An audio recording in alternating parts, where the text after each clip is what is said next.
Hmm?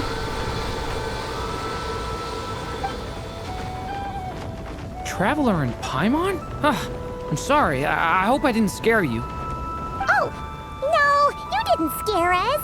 Just gave us a little surprise. Looks like you've gotten even more powerful now. I don't know. It just feels like it's gotten harder to control. I didn't mean to strike so hard. I'm so relieved you didn't get hurt. It's all good. We've had worse. No, don't worry about that. It's been very stable ever since I got this body. Albedo made sure of that. What you saw just now is something that only started happening recently. Maybe I'm still acclimating or something. I'm sure it'll clear up over time. Anyway, what brings you here? Did you need something? Well... The day that the writer and the watcher crossed paths was the day that the magic known as storytelling was born. So, she asked us to come. Miss Alice? Oh, you too? I guess I really do need to work on my impression. Well, never mind that. It's been too long, Mini Durin. And please, that's Aunt Alice to you. I have brought you and the Traveler together here for a very important purpose. It has to do with your mom. My mom? Indeed, fairy tale author extraordinaire, Anya Marie Andersdottir. See, I knew this would be right up your alley. Now then, if you'll open the book, I will begin narrating.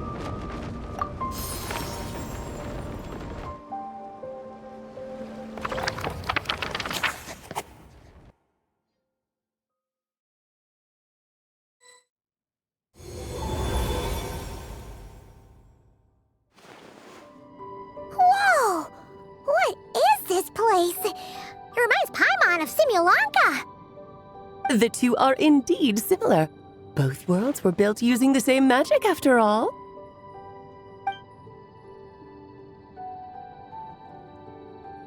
Aha!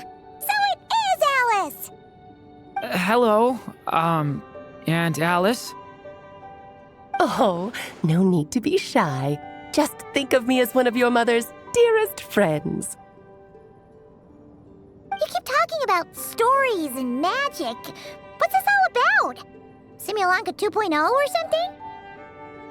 Certainly not. Simulanka was a peerless masterpiece. Without the original author, it would be impossible to create a sequel, even for me. But you are right about one thing. Just like last time, I want to show you a work of magic that has to do with storytelling.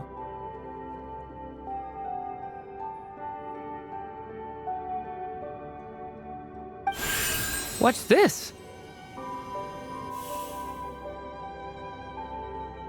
This is your mother's dying wish. My mother's dying wish was a book? Let me answer that with a question. What do you suppose would be a writer's greatest regret?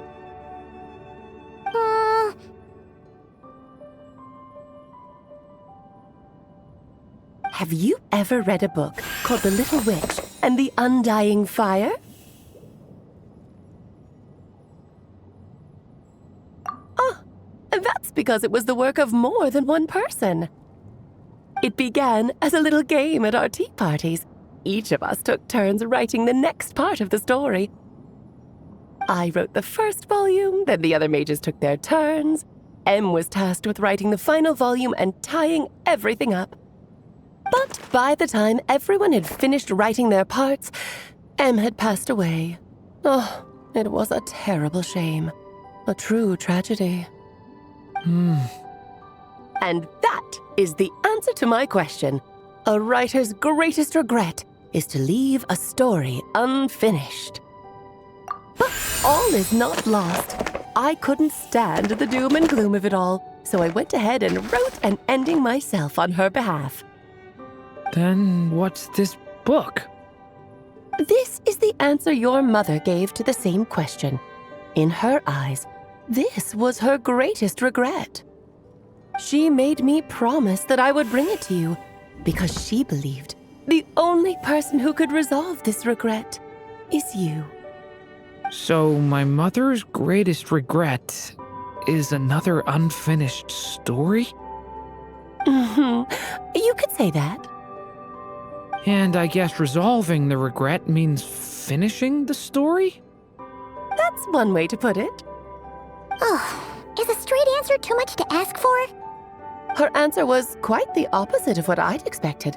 But oh, how touching it was. I'd love to tell you what she said, I really would. But that would spoil the plot, and we can't have that. Spoilers ruin everything. Oh. Just think of this task as giving a story a much-needed ending. All I ask is that you do your best. I understand. But I only just started learning human script, and I don't have any writing experience at all. Relax. Why else do you think your dear aunt went and found you two such wonderful helpers? With their experience, you'll have so many story ideas you won't know what to do with them. So don't be shy to ask lots of questions. Yeah. If it's to help Durin fulfill his mother's dying wish, then we're in. Aunt Alice, could I ask, what kind of story was my mother hoping to write? I had a feeling this might come up, but that answer isn't mine to give. You'll have to find it yourself, here inside this book. Don't worry. We'll help you come up with loads of ideas. Yeah, let's find a nice spot where we can settle in and read through this thing. We could even get some snacks, too. Oh, the actual process might not be quite the walk in the park you're imagining, Paimon. Why's that? Because when M created this book, she borrowed my magic. In other words, it's not a book you can just pick up and read. It's a magical book. Its chapters are scattered through memories of the past. Gather them all, and the book will show you its secrets. So, where are we supposed to find these memories? M left a trail of clues for each unfinished chapter. Follow the hints, and you'll find them. Oh, and when it comes to adding to the story yourselves, you'll need to use this. And this is... This, my dear little Paimon, is the ink M left behind. Infused with a little of my own magic, of course. If you're planning on writing something inside the book, you'll need it. It's extremely precious, so be sure to use it sparingly. This is all that's left. So we need to search for the memories and keep an eye on how much ink we're using. Oh, it just had to be a wild goose chase, didn't it? Perhaps it's just another form of storytelling. M was ever so creative when it came to things like that. Just think of it as a little challenge your mom left behind. Who knows? There could even be a mysterious prize at the end of it all. I don't care about that. This was my mother's dying wish. Whatever it takes, I'll find a way. Yep. With the two of us by your side, you'll be just fine. Okie dokie. That should be pretty much all you need to know. Oh, and once the story's complete, do let me have a little look-see, okay? I've read everything she ever wrote, so naturally, I can't miss this one. Yeah. Most of the time, you're pretty hard to pin down.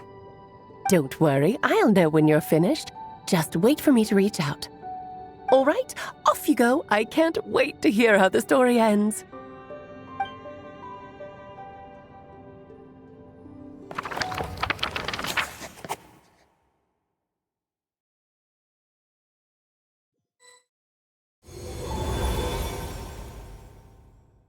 Oh, here we are again. Alice's magic really is incredible, huh? Right. Alice mentioned we should be on the lookout for clues. Huh? A corner of repose for countless tales, watched over by the honor of nights, a place for stories to sleep, perchance to dream of ancient cities and the epics of ages past. There, a witch once spent a sleepless night, and all to bring forth a story yet untold. Find the place I speak of, for it is where the seeds of this story lie. Was that a riddle? Where do you think this mysterious place could be? Hey, you might actually be onto something. Guess that means we need to head back to Mondstadt? I had a feeling that's where we would be headed. After all, it's where my mother was from, and I bet it's where she wrote this story, too. Yeah, that makes sense. Still, I feel bad about dragging the two of you along on such a long journey. Don't worry about it. We don't really have much going on right now, so we're all yours. Come on, let's go!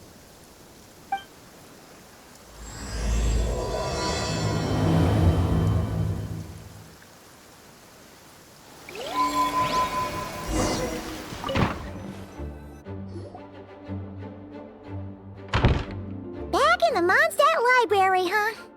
Talk about a trip down memory lane.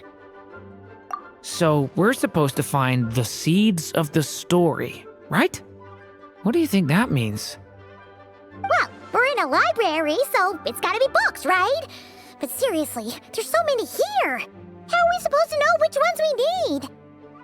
Making a racket in a library? You should know better than that. Lisa!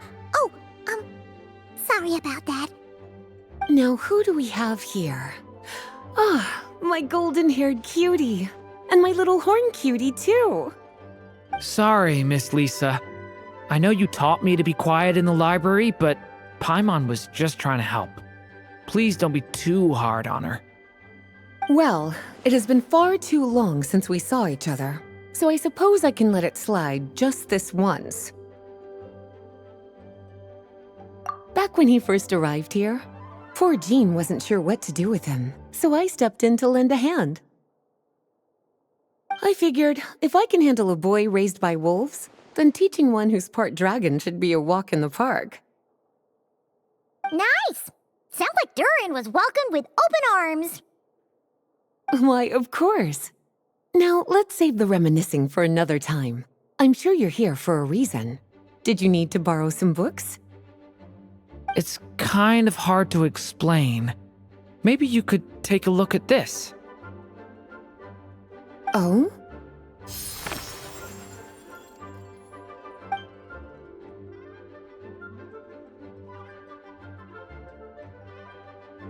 Ah, I see. These so-called seeds of the story must be the books that inspired its creation. That's just how it is with stories. They grow out of the tales that came before them. And that mage, I can almost picture her here, hundreds of years ago, scribbling away at one of these very desks. But we don't know anything about this story. How are we supposed to figure out which books inspired it? As it happens, just before I found you here, I was looking into something rather peculiar. One of the knights reported seeing some books that weren't listed anywhere in our catalog. Stranger still, just as he went to reach out for them, the books vanished into thin air.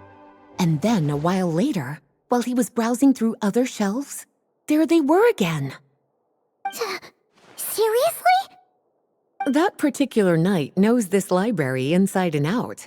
I'd be very surprised if he was seeing things. Something tells me these might just be the magical books you're after. According to the report, there are 3 of these books in total. I'll be relying on you to track them down, cuties.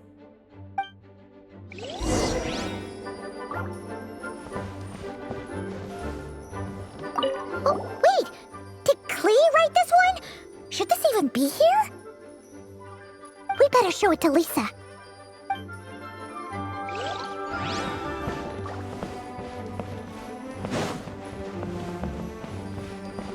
Kinda looks like a poetry collection. But why is part of the title thing. Let's see what Lisa makes of it.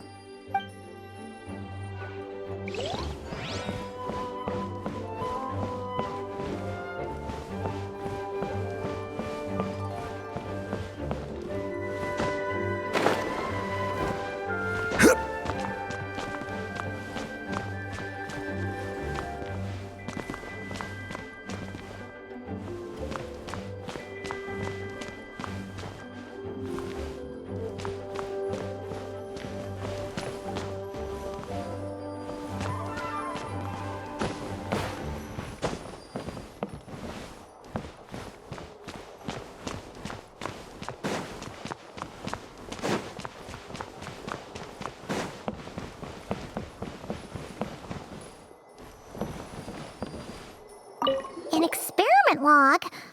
Looks like part of the title's been erased. There's something seriously suspicious about this book.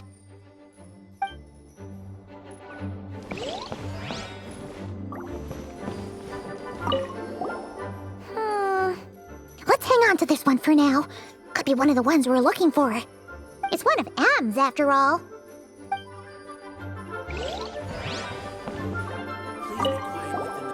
Second strongest spell in existence. Do not show Klee. Wait, there's actually a book like that right here in the Mondstadt library? That title's just gonna make people even more curious. Huh. There's definitely something fishy about this one.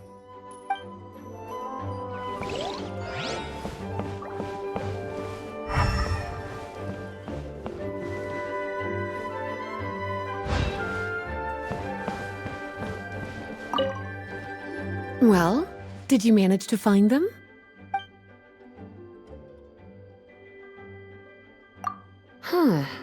This book definitely doesn't belong here. Yeah, we could tell just from reading the title. Albedo was the one who brought it in. He suggested I place it on the restricted list and keep it sealed away. Why? He said it's full of forbidden alchemical formulas, some of which could even result in the creation of dangerous monsters. Apparently, the danger it posed was so great, he didn't even feel like it was safe to carry around or keep it in his workshop. Really? Definitely sounds like it shouldn't be here then. Still, if that mage read this book too, it must have been written a lot earlier than I'd imagined. Well, did you manage to find them? Truly extraordinary, and certainly not the kind of thing that should be just lying around. In fact, Miss Alice gave strict instructions about it. So, it's some kind of book of spells? Paimon's guessing magic this powerful should be kept a secret. It's true. This book does contain one of Miss Alice's spells. But honestly, virtually no one could actually pull it off, even if they tried. The only reason it's even meant to be in the restricted section is because we can't let Klee get her hands on it. After Klee was born, Miss Alice advised us to seal it away. She even added that little subtitle herself. So, it's to keep it away from Klee, huh? Does that mean she could use it to cause even more mayhem than she already does with Jumpy Dumpty? No, that's not it. As Miss Alice herself put it, letting Klee see it too early would spoil the surprise. Well?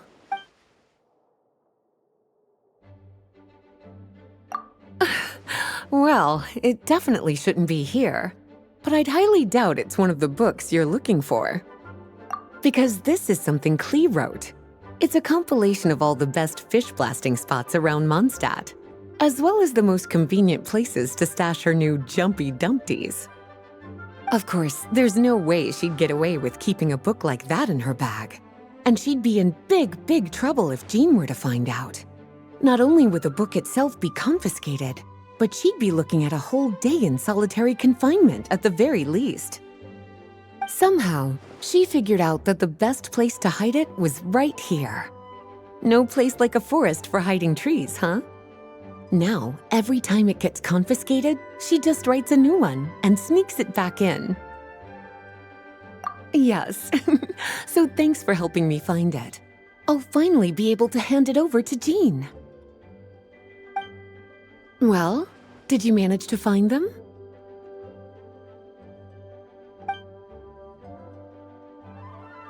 Well, this book has quite an obvious connection with that mage, considering she was the one who wrote it. But as one of the library's classics, its presence here is hardly unusual. It really is a must-read, so if you haven't read it yet, that's your homework, cutie. Well, did you Yes, this is a restricted book, all right. It certainly isn't supposed to be here. Huh. But it looks like a regular poetry collection. How did it end up being classified as a restricted book? The issue lies with one of the poems inside. You've heard of the great battle that took place on Dragonspine, yes?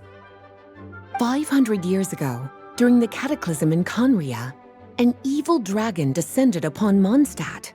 A fierce battle with Dvalin ensued, but in the end, the evil dragon fell, and Dragonspine became its resting place. You're talking about Durin, the Durin of Dragonspine. Well, the poem in question turns the whole battle into a dance, with the evil dragon recast as an innocent child who came here in search of friends. But given all the suffering experienced at the claws of that dragon, how could the people of Mondstadt accept such a retelling? Bards are often accused of inventing history or distorting the truth in their ballads, but this one hit a bit too close to home.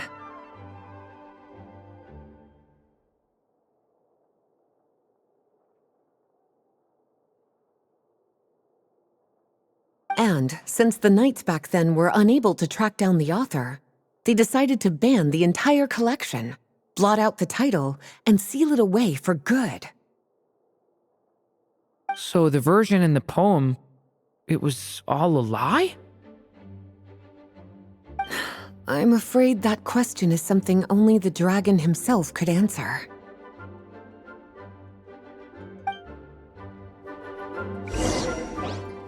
Well, would you look at that? Seems like these are the little troublemakers you're after. And all three just so happen to be forbidden texts. What kind of story requires reference material like that, I wonder? Forbidden texts? You know, the first time you mentioned that the library had a restricted section, I thought you were just trying to scare us. Are you saying it actually exists? Not really something you should be poking your little nose into, is it, cutie? Sorry. Seeing as it was Miss Alice who asked you to look for these books, I won't question the matter. But they'll need to be sealed away again once you're done, so don't forget to return them. Don't worry, Miss Lisa. I won't forget. Well then, that's all from me. After all that hard work, I think I've earned myself a nice cup of tea. All right, we've gathered all the reference books. What's next?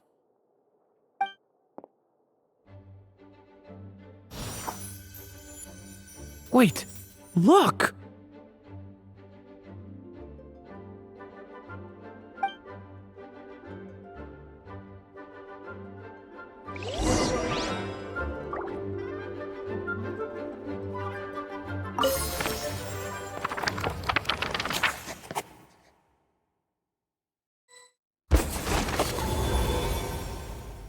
Long, long ago, an evil dragon descended upon the human world, bringing terrible calamity in its wake.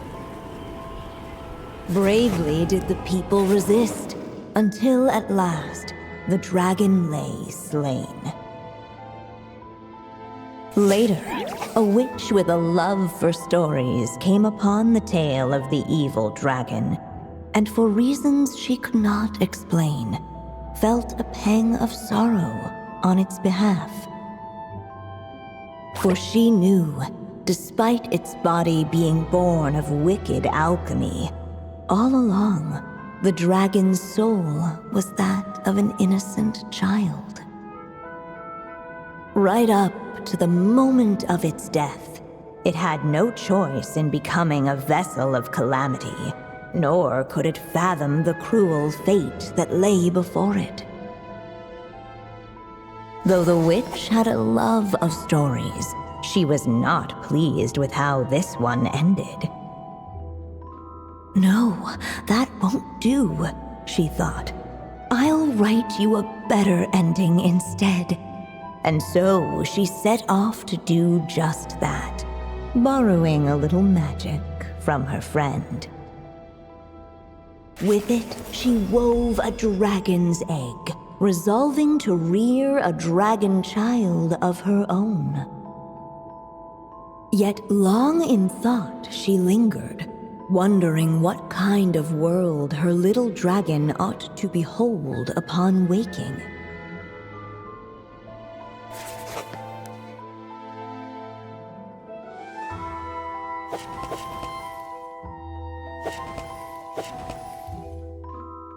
At last, she made her mind up, adorning the cradle with a wisp of woodland air. Then, she quietly waited for the egg to hatch.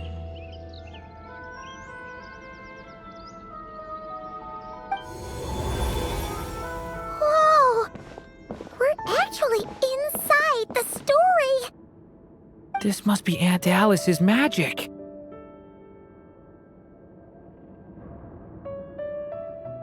Yeah. A story about me? Why don't we just see where the story takes us?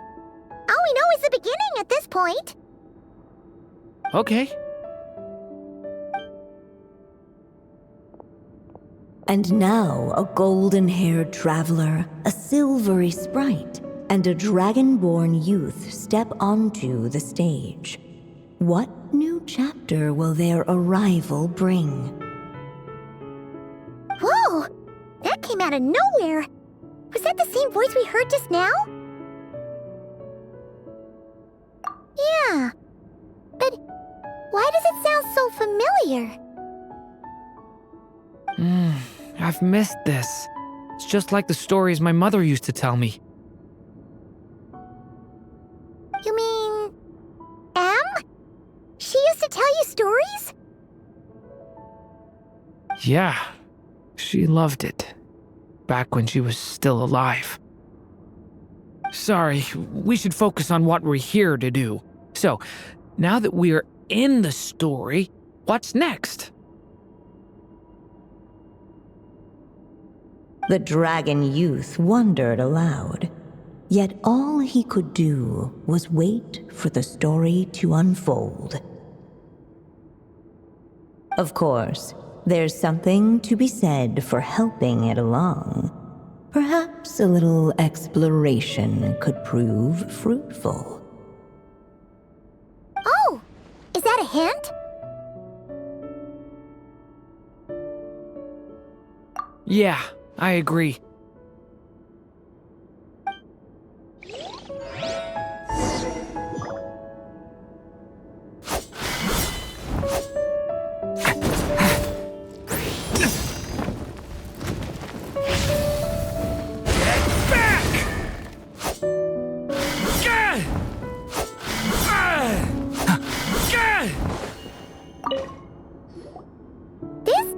Doll is meant to be the witch in the story, right?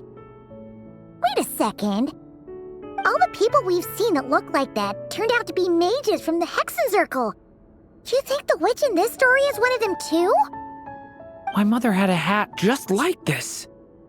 Then, the witch must be M. Looks like this story really is about Durin, huh?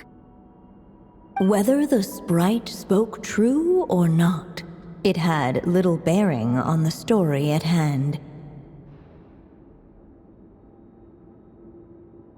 For in that moment, what mattered most was not that she was a witch, but a mother waiting for her child to hatch.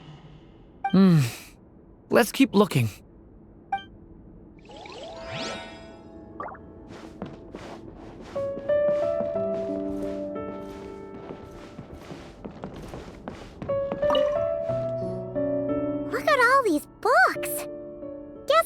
did a lot of reading while she was waiting for the egg to hatch. It just so happened a dragon egg wasn't the only thing she was incubating here. Where else might a story be born, if not among books? Oh!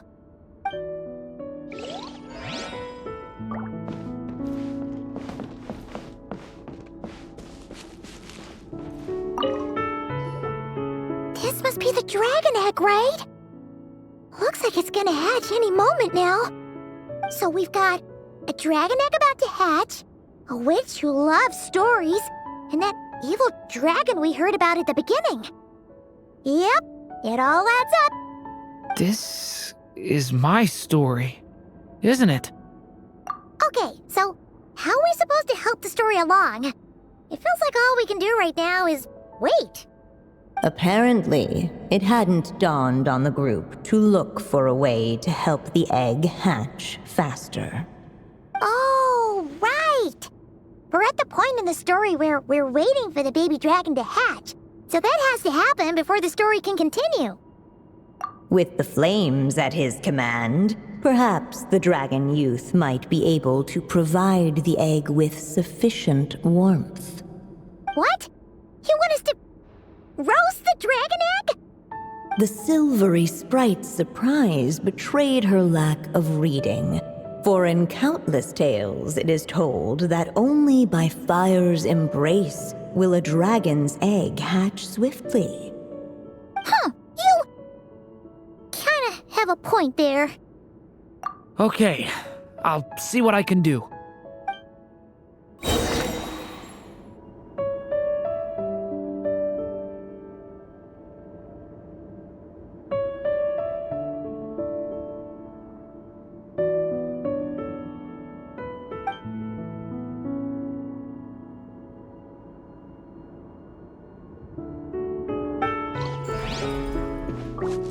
Huh?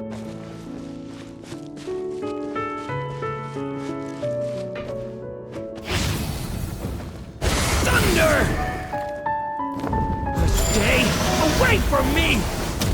Clearly, both the golden-haired traveler and the dragon youth were eagerly awaiting the little dragon's birth, though perhaps their longing burned a little too brightly. Still, such fiery anticipation might itself become a blessing.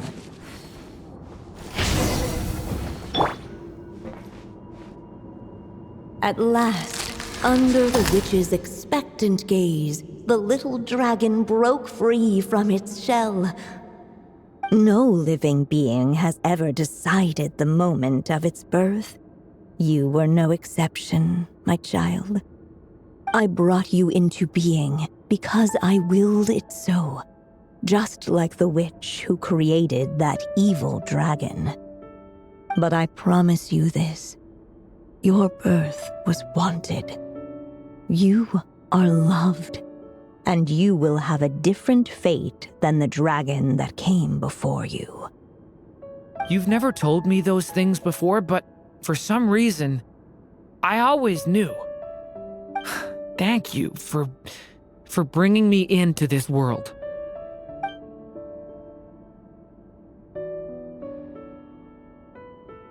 The waiting witch did not feel lonely, for she had 3 visitors by her side. Together, they beheld the hatchling's first breath of life. Holding her dragon child close, the witch promised him a life unlike that of the evil dragon. And so, nestled in his mother's warm embrace, did the little dragon's story begin.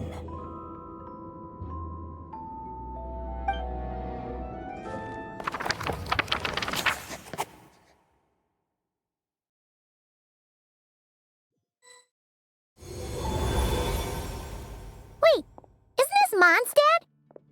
Looks like we're back in the real world. Looks like there's more written on the page now and less ink left than before. So, does that mean we've completed this chapter? Yeah, but why does M seem to think that the story isn't finished yet? Durin broke free from the curse, came into this world with a new body, and even made a bunch of new friends. That already sounds like a happy ending to Paimon. True. Everything's always so mysterious with these mages. Guess all we can do is wait for more clues. Huh.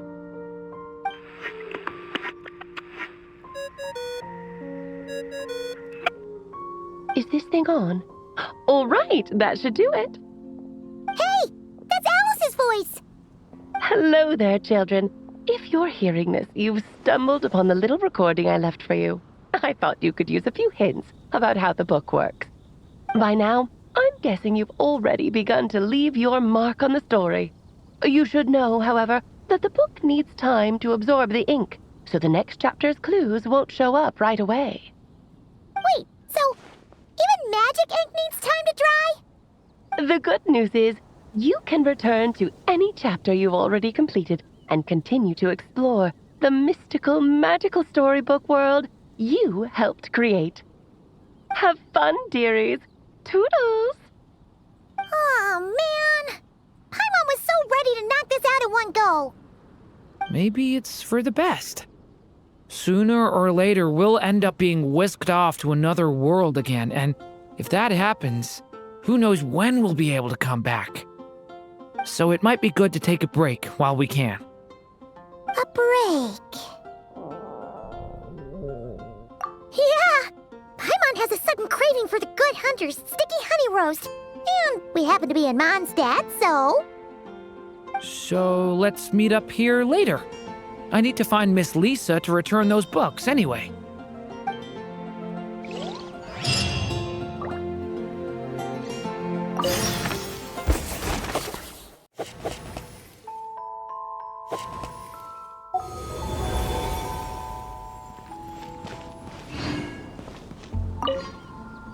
Aunt Alice said we can return to the story world at any time. If you feel like checking it out again, just come find me.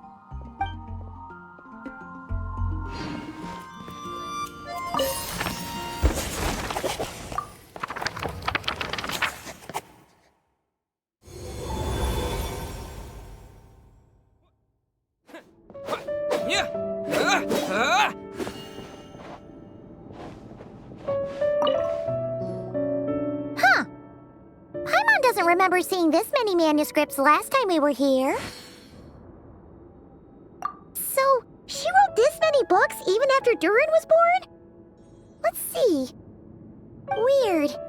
Is it just that Paimon hasn't read enough, or were none of these ever actually published? Wonder which story these are for.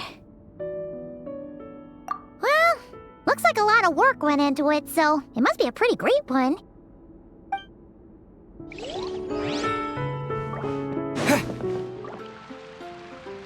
Let's go find Durin and see if that book has any new clues. Hey, Durin! Any more clues for us? We're all set for the next chapter. Yeah, I was just about to come find you. Now sprout to life the story's seeds, stirred by wind-born melodies. Then on that breeze the music leaves, fading into distant memories. Seek the place where wind and tale entwine, and once there, make 3 riddles into verse, and 3 melodies into song. For in poetry and song will this story start to blossom. Come on! Another riddle? All that talk about wind and melodies? What do you think the answer could be? Oh! Care to elaborate? Wind? Music? Poetry? Tone-deaf bards gotta know the answer. You mean Lord Barbedos? Albedo introduced us when I first arrived in Mondstadt. I mean, someone like me was bound to catch his eye sooner or later. It's out in the open anyway. Now, how should we track him down?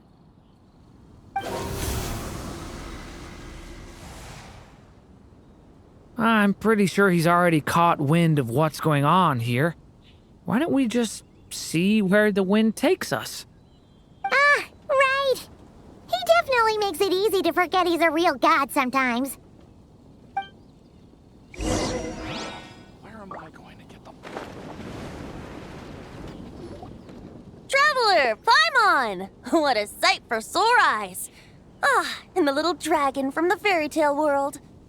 I heard your voices calling out to me on the wind. Something about needing help with a riddle? Sorry to disturb you, Lord Barbados. Disturb me? Not at all! To tell you the truth, I'm just as curious about this riddle as you are. Let me take a look. What is it? Did you figure out the answer? 3 riddles and 3 melodies. That sure takes me back. The answer you seek lies hidden in memory. Looks like running to Tone Deaf Bard was the right call after all. Long ago, those mages came to Mondstadt, seeking to test their strength against mine. But I replied, let us make music, not war, and resolve our conflicts through song. So I strummed my lyre and sang them this verse. O wind, welcome now, my guests. Pass through verdant leaves unseen, where shape your formless self may take, and offer up a graceful scene, a fleeting gift for welcome's sake. Leap at the edge of a sea of clouds, where land meets sky and sky meets ground. There frighten off the noisy crowds and bring my guests a calm profound. Fly beneath the stars up high, where mortal noise is swept aside, that my dear guests with starry eyes may share the dreams they hold inside. Now go to where I vowed to keep a quiet spot for them to sleep. No clash, no contest bars the way, just tea and mirth to fill the day. There you have it, the 3 melodies. As for the answers to those 3 riddles, I trust you can guess them by now. The woods, the edge of a cliff, and the sky? Correct! Funnily enough, your mother was also the first to solve it, all that time ago. There must be some kind of special rapport between those who write stories and those who sing them. The woods, a cliff, and the sky. Oh! So that's where it is! I suppose the spot that answer points to is where you're headed next. You should know, after solving my riddle, the mages even accepted my proposal and made that location their official meeting spot. And going by what your book is suggesting, once you found it, you might want to try playing the melody I just shared with you. Guess you can be pretty reliable when it counts, huh? Great animal Archon? Thanks for the help, Lord Barbados. Still got questions for me, huh? Yeah, you must have read countless tales in your time, being a wandering bard and all. In your experience, why might an author consider a story unfinished? Unfinished? Well, I guess if there's something left to accomplish in the story, or, if the last line goes, "To be continued." Huh? Wow, your helpfulness lasted for like 1 second. In all seriousness, I would think the answer to that question lies in your mother's story itself. It's not my place to pry any further. All right then. We should get going.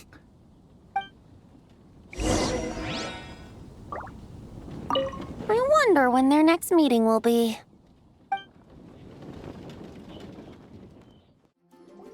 Okay, we're here!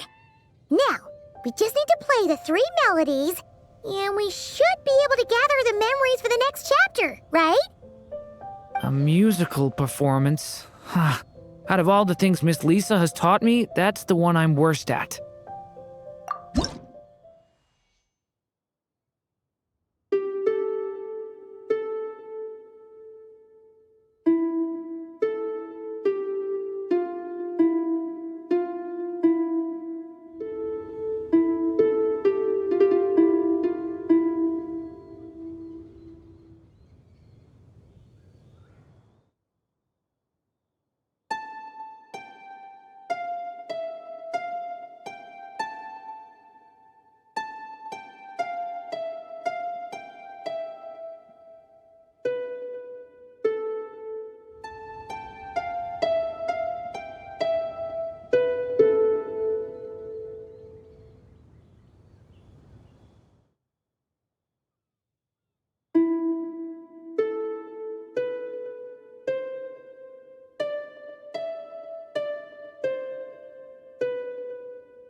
Even a war that shook the world could not halt the witches' gatherings.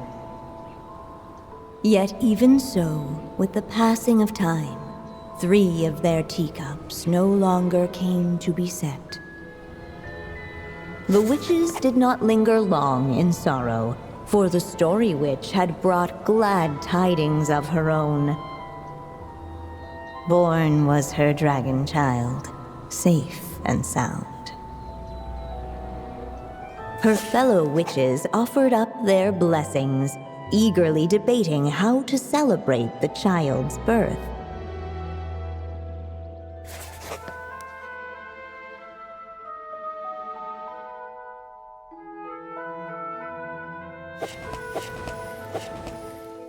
In the end, they settled on the sweetest candy they could find. After all, what could be sweeter than the arrival of new life? And so, the witches' gathering turned into a birthday celebration.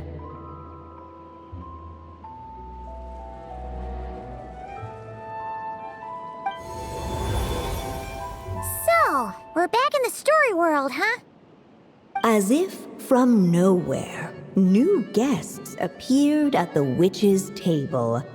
Perhaps they too had come to celebrate the dragon child's birthday.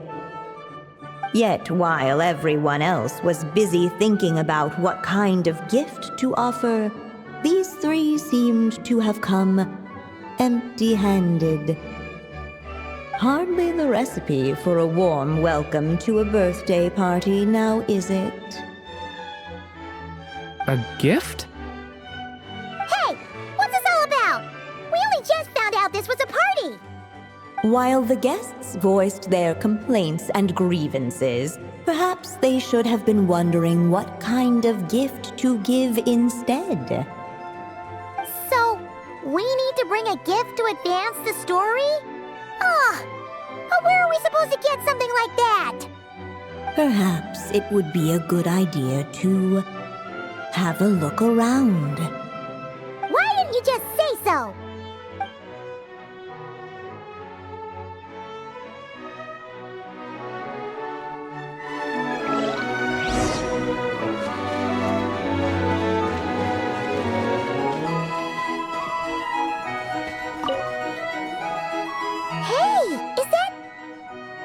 Other Durin? Hey, Mini Durin! Nope, no reaction. Seriously, did he doze off at his own birthday party? Brought to life by the witch's magic ink, The dragon child played with animated glee each time the tip of her pen danced across the page. Yet she could not spend all her time writing. For the upcoming witches' gathering, she had no choice but to set down her pen. But before doing so, she wrote one last line. So did the child drift off into blissful slumber. Well, that's a bit convenient. Strange.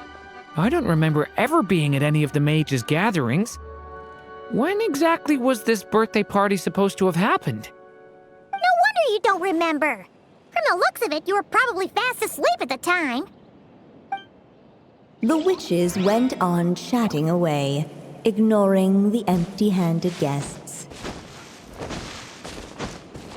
No mark had been left on the page ahead. The group found themselves unable to move forward.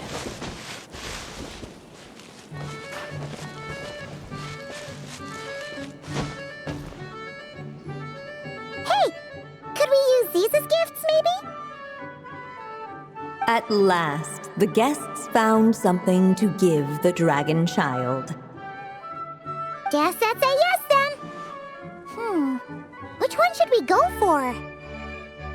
Still, the guests wondered what kind of gift might the little dragon really want.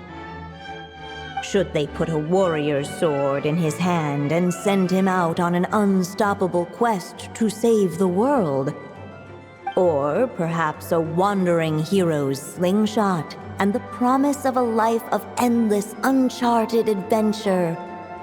Or maybe even a scholar's tome and the chance to take on all the world's unsolved mysteries.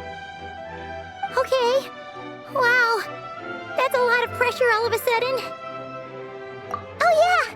Technically, we're actually picking a gift for you, so which one would you prefer? You want me to choose? Wow, this feels kinda special. How come? For as long as I can remember, I've spent most of my time living in the stories my mother created.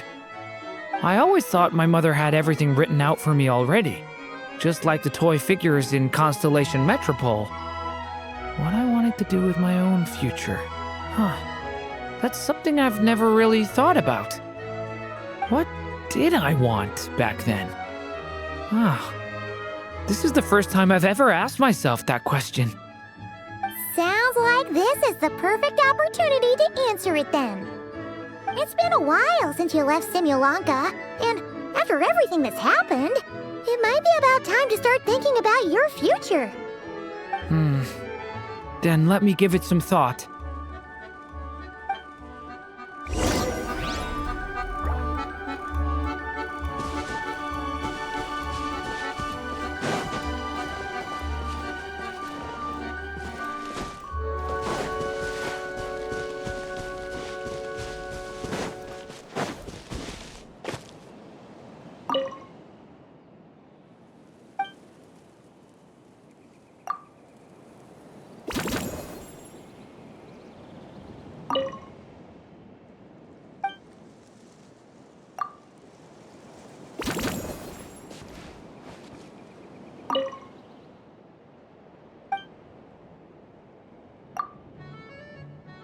In the end, the guests settled on the warrior's sword. So, your dream is to become a warrior? I just really want to be able to keep people safe. If my time in Nodcry taught me anything, it's that a lot of problems in this world can only be settled by strength of arms. As long as I can help people, that's enough for me. Really? But I don't think it's enough.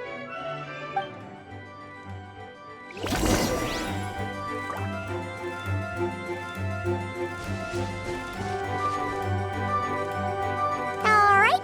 They should let us in now that we've got a gift, right? Hello there. Brought a gift this time. The newly arrived guest presented his gift, wishing the little dragon a future as an indomitable warrior. Accepting the guest's blessing, the Story Witch invited him and his friends to take their place around the table. Finally, she could introduce them all to her dragon child, telling all in attendance about the moment of his hatching, and of course, the name he'd been given. It was then that the Seer Witch, diviner of the stars, withdrew her gaze from the heavens and turned a sorrowful glance upon the little dragon. You gave him the same name as that evil dragon? That's right. But the life I intend for him shall be very different. What folly, to love so blindly. For as you must know, a name is the mirror of destiny itself. He who bears an evil dragon's name must also inherit the fate of its previous owner. His fate has been foretold. Then I'll rewrite it. The witches at the table fell silent, for they knew the Seer Witch's words had never once proven wrong. Yet, just as clearly, they recognized the Story Witch's resolve, for there is scarce a force in this world more fearsome than a mother's love.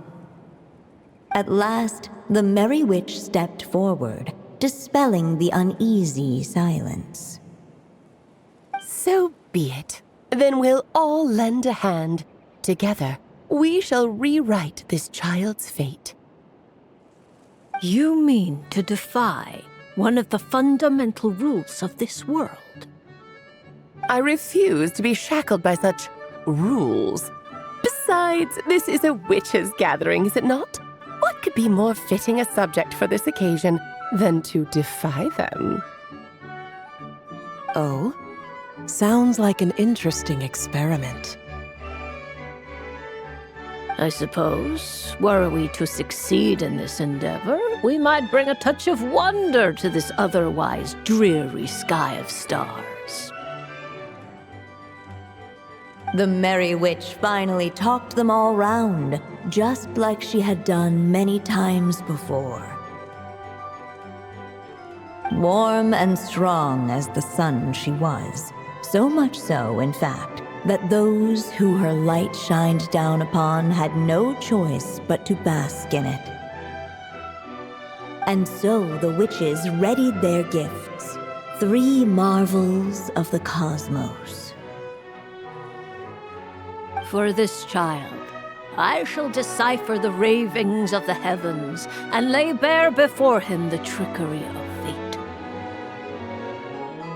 For this child, I shall leave a formula powerful enough to unravel the very origins of this world, that he may seek another solution for the conundrum of his life. For this child, I shall call upon wondrous magic to make possible his impossible wish. All the Story Witch had was the pen in her hand, yet with the love that flowed from it, she resolved to bring forth a marvel of her own. For this child, I shall leave behind the last story I will ever write, and with it, a path to an ending yet untold. With the witch's blessings given and received, the little dragon's fate at last began to turn. In the midst of the dragon child's birthday celebration, the Seer Witch proclaimed her prophecy. The child had been given the evil dragon's name, and with it, the burden of its fate. But hearing this, the Story Witch vowed to rewrite it all, for such was her love and resolve. And so the other witches offered their gifts in turn, marvels as rare as any in the cosmos. Together, they sought to test one of the fundamental laws of this world, in part to support a mother's love, and in part to sate their own curiosity. Oh, and I almost forgot. Our new guests came bearing blessings of their own. Who knows? Perhaps this extra bit of courage might be all the little dragon needs to change his fate.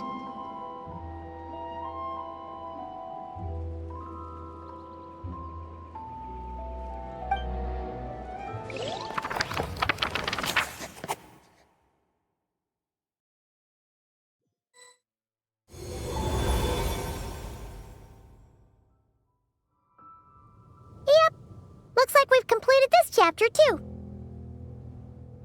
Those witches in the story were the mages at the Hexen Circle, right? They sure seem to care a lot about you, Durin. But, Paimon kinda had trouble following their conversation. Just a bunch of mystery, as usual. The evil dragon's fate. Oh, is that what you're worried about? But didn't we already take care of that? Ah, the mages must have had a hand in that, too. Also, I was just thinking, which part of the story are we even meant to be completing? Oh, it feels less like we're filling in the gaps and more like we're adding something new altogether. But we use the ink, right? And the book hasn't given us any more clues, so that must mean our task is complete. At least for now.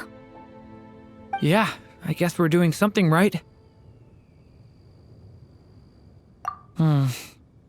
Maybe I'm overthinking things. It's just, this is my mother's final wish, so I don't want to mess it up. Anyway, thanks for all your help. I'll let you know as soon as the book reveals a hint about the next chapter. Okay then. See you in the next chapter.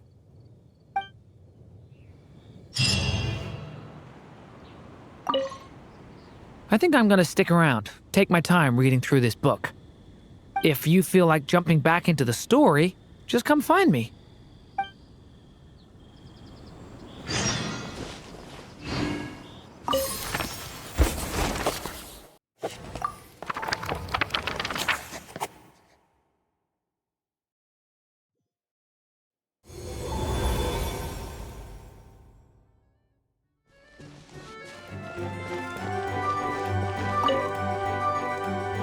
Of late, the tricksy witch has nearly the entirety of the snowy lands in her grasp.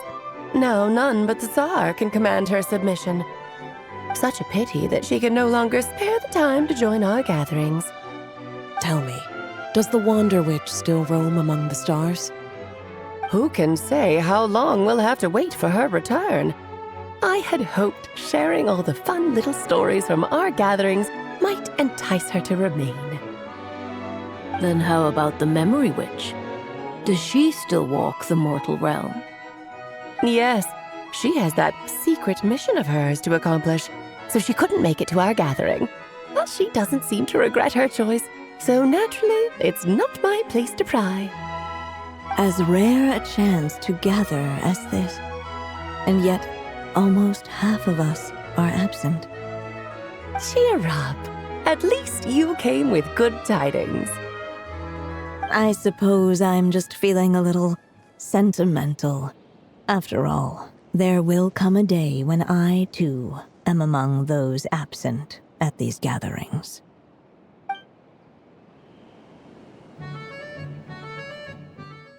Hey! It's a letter from Durin! He wants to meet us in Mondstadt. Sounds like the book must have given us a clue about the next chapter.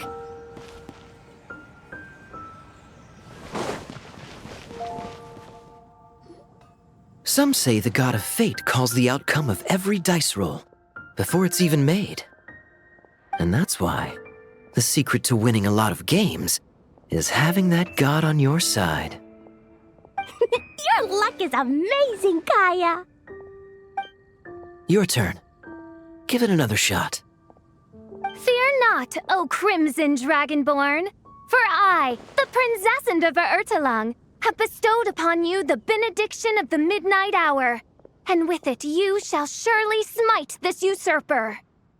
Mein Fräulein means to say she's rooting for you in secret. Oh, and that you must, at all cost, defeat the one who snatched her limited edition card back.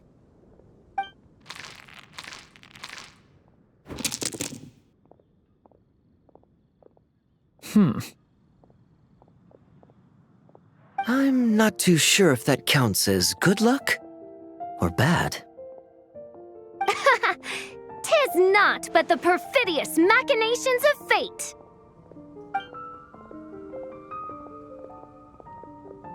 Hey, everyone! Mr. Honorary Knight and Paimon! You're back! It's good to see you, Honorary Knight. Mein Fräulein is quite invested in the outcome of this match, so please, allow me to extend greetings on her behalf. Of course! But if you're out playing cards, how come you're not over at the Cat's Tail? There's something about our horned friend over there that seems to frighten off little animals. Could be because he used to be a dragon. Normally, the animals just steer clear of him, but in the close confines of the Cat's Tail, let's just say, the feline residents probably consider it their turf. And we all know how dangerous a cornered cat can be. I just wanted to borrow one of their nests for a nap. One of their nests? Wait, you mean a cat sofa? Yeah, it's more comfortable for me. I can stretch out just the way I like. But it turns out the Black Cat and his minions are quite territorial. Luckily, Miss Diona helped smooth things over, and they finally agreed to let me use one. But, I only get to use it after dark. Oh, Diona stepped in! You know, underneath it all, she really does like helping people. The more likely reason is because Durin won't touch a drop of alcohol. As far as Diona's concerned, that pretty much makes them two peas in a pod. It's a shame, really, considering everything Mondstadt has to offer in that regard.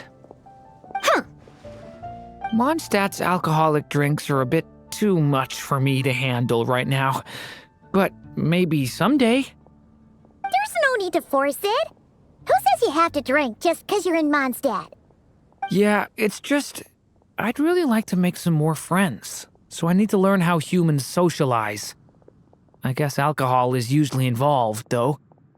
But that's why I started learning how to play Genius Invocation TCG. It's also a kind of social activity, but it doesn't involve drinking. And I've been lucky enough to receive the guidance of the Prinzessin of Ertalang herself. Exactly! Who needs alcohol when you can make friends playing card games? Speaking of which, need any tips from the master over here? You'll wipe the floor with that opponent of yours. Paimon guarantees it. Unfortunately, with the luck he's having, not even that legendary card master from Sumeru could turn things around at this point. Yeah, that last roll wasn't great. But who knows? Maybe you'll have better luck next time? He keeps getting the exact same roll over and over. This is the third time already. If there really is a god of fate, they could have cut this kid a bit of slack. Like, I don't know, make it possible for him to roll at least one other side of the dice? I think I've lost. Must even a dragonborn, sanctified by the power of benediction, succumb to fate's insidious snares? Don't be sad, Durin. You'll definitely win the next round. You can even borrow Dodoko if you want.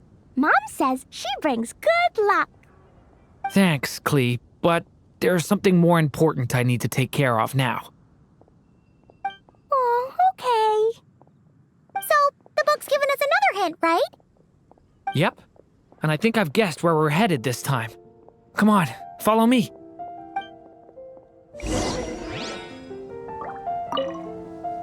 Mr. Honorary Knight and Durin, are you heading off in a big adventure?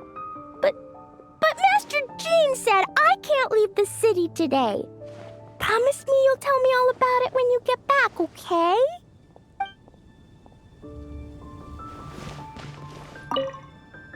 Not every day you're back in Mondstadt, huh? Care to grab a drink if you're free?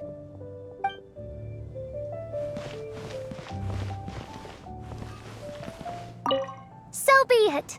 Such are fate's accursed wiles.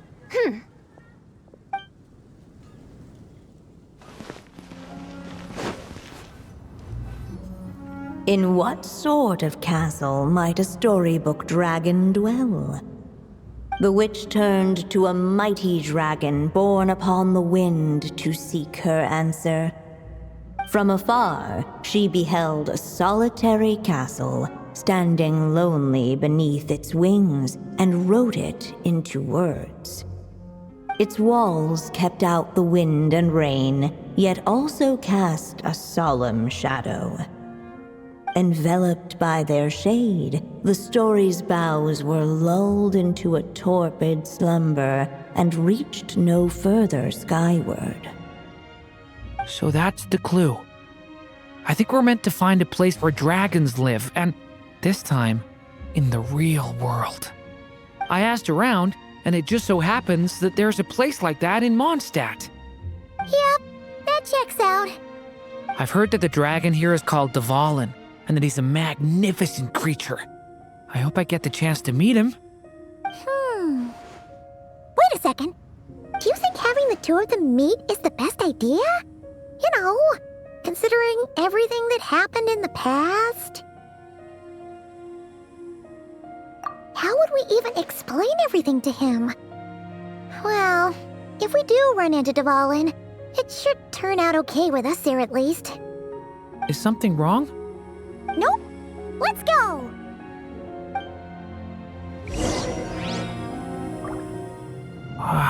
So, this is where Dvalin lives?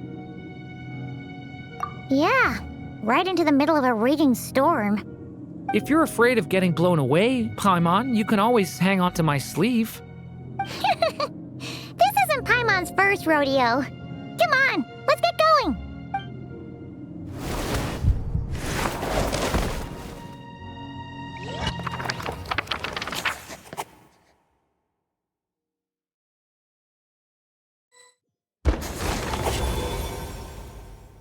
The little dragon grew with each passing day, and the Story Witch, who loved him dearly, built him a big, beautiful castle.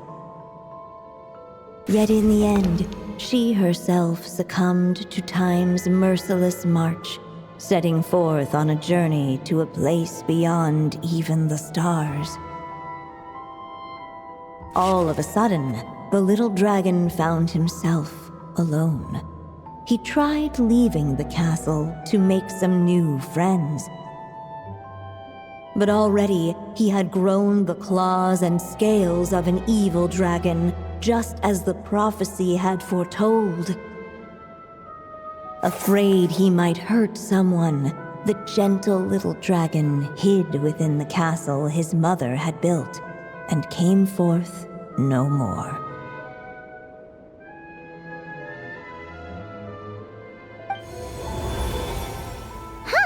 Looks like we're back in the story world.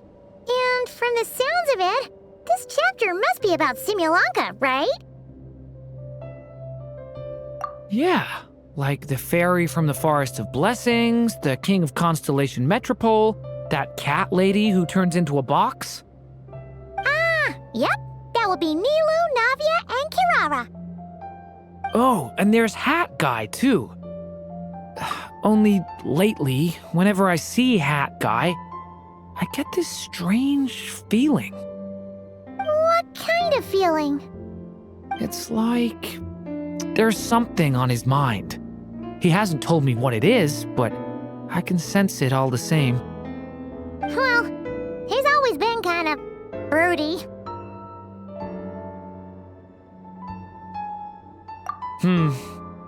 I guess I should focus on fulfilling my mother's final wish for now, though. Yeah, we should get started on this chapter.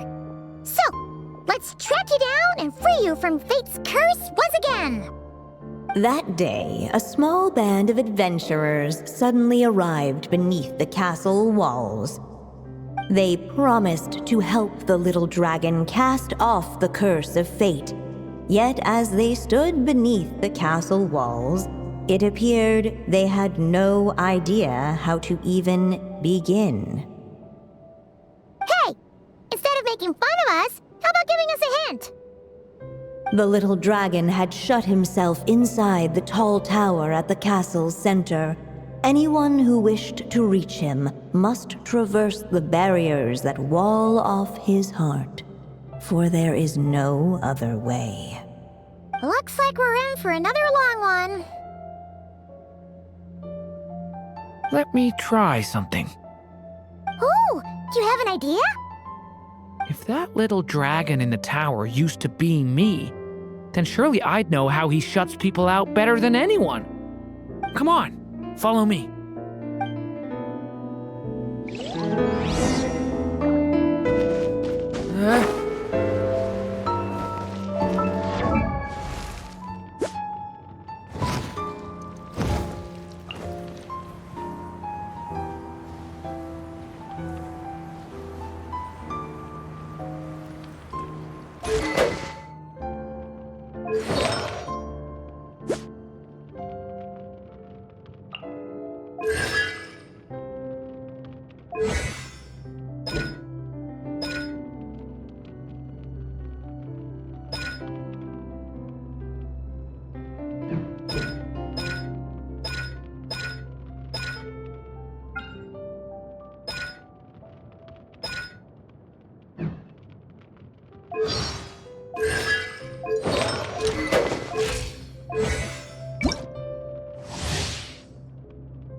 That telescope. I've seen magical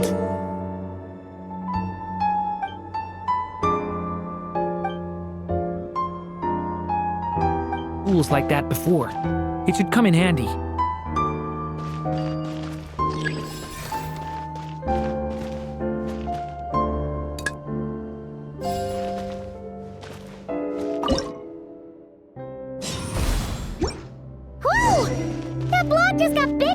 We can get past the obstacles ahead by using these blocks to jump upwards.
We'll just have to check each spot.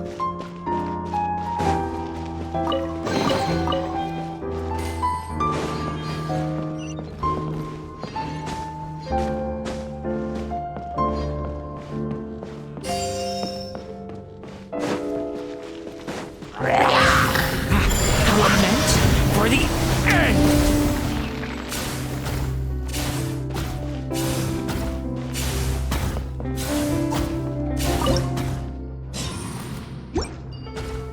We should be able to use this block somewhere.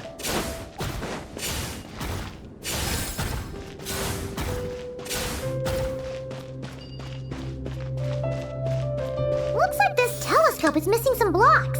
Oh. Let's try the one we just picked up.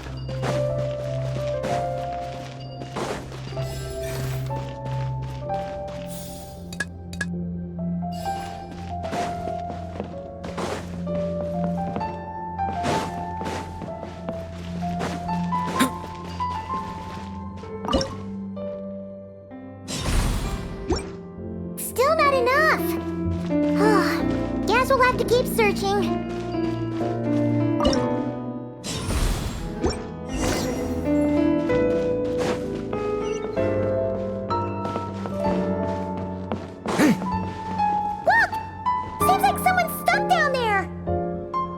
Should they continue towards the tower, or plunge into the shadows to rescue those in need? A difficult dilemma indeed. The path to the tower is up ahead. We better stick with Durin.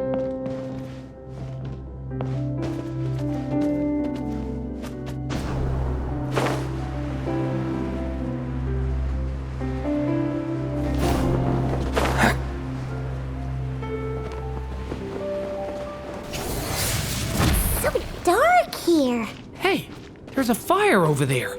Let's go check it out.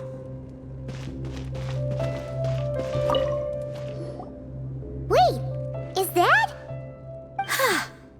A little pixie that can fly. Are you here to help the dragon break his curse too? Oh, what's this? More brave adventurers bold enough to set foot in this castle? Come, join the ranks of your liege's guard. Nilu? No. I'm a flying squirrel fairy. And I'm a giraffe king, not this Navia you speak of. That's right.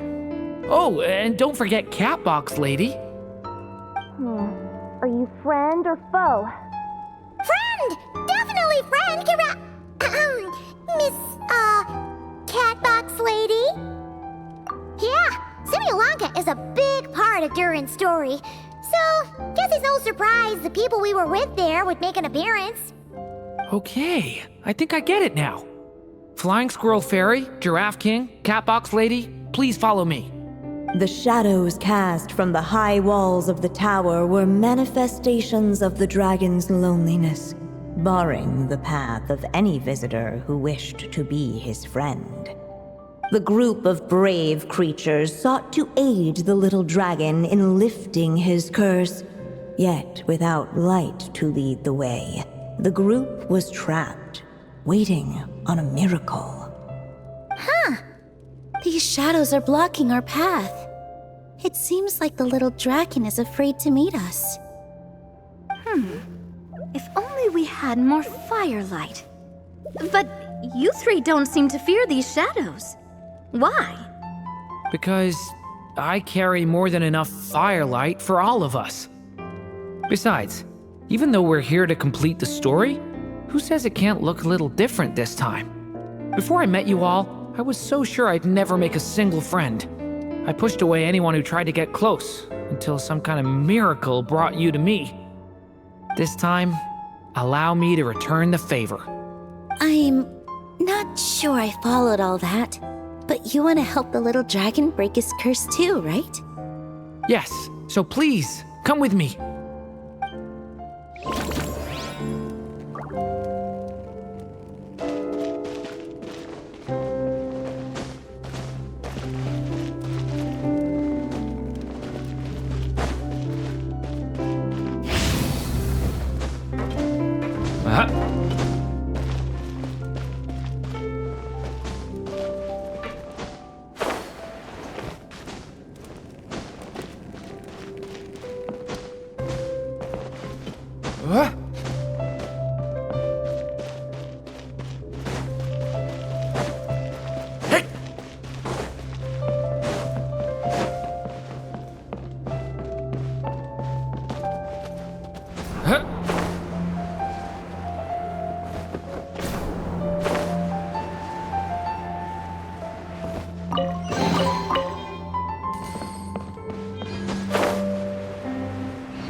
Stay back! I don't want to hurt you! Loneliness and fear had built a cage around his heart, shutting out all who would look upon him. And thus, all the adventurers could see was his shadow. Don't worry, we can help you! Don't come any closer! And that was the last the little dragon spoke. Oh, how are we supposed to persuade him if he won't even talk to us? If you can still hear me, please listen to what I have to say. Your claws and scales aren't some kind of inescapable curse, you know? You'll overcome it one day and make lots of new friends. I'm sure you think I'm lying. After all, no matter how many times you've tried to break it, nothing's ever worked. But this time is different. I brought your friends here to see you.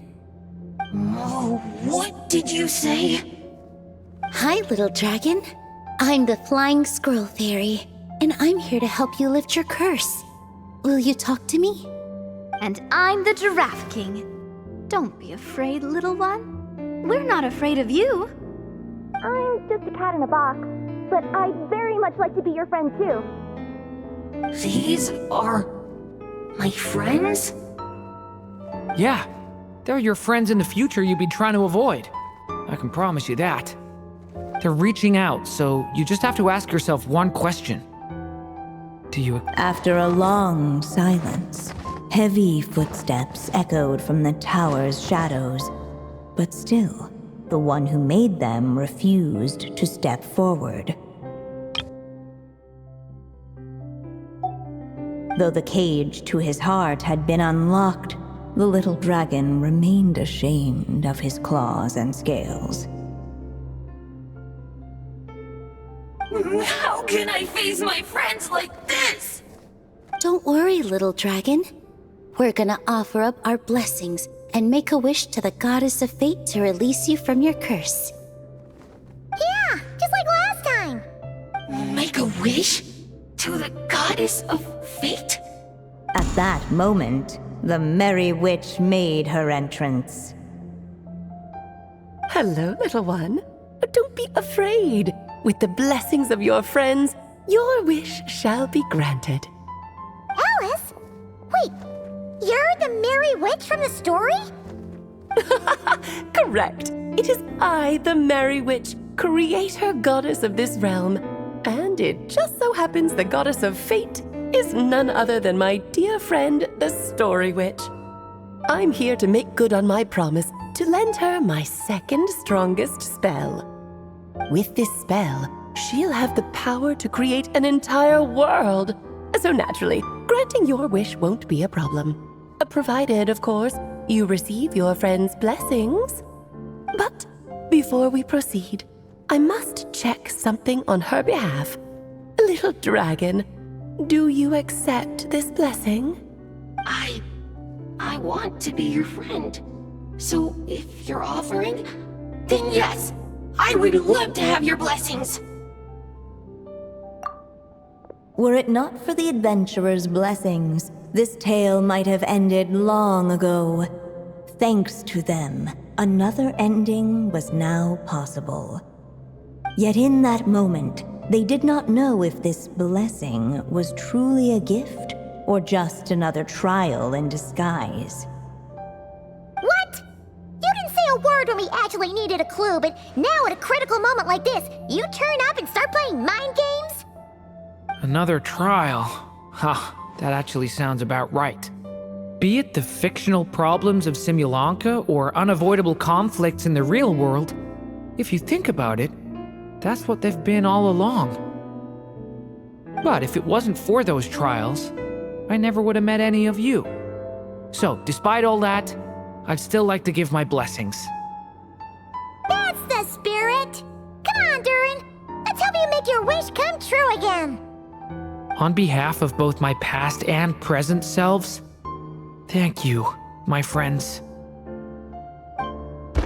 Fortunately, a brave band of adventurers heard tell of the little dragon's story. Determined to lift his curse, they fought their way through countless trials. To help him, they offered up their blessings and made a wish to the goddess of fate. At last, their wish was granted. Shaking off his scales, the little dragon stepped out of the tower's gloom.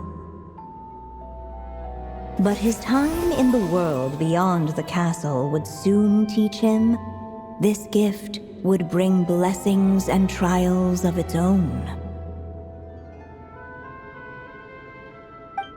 And as far as the little dragon was concerned, the tricks of fate had just begun.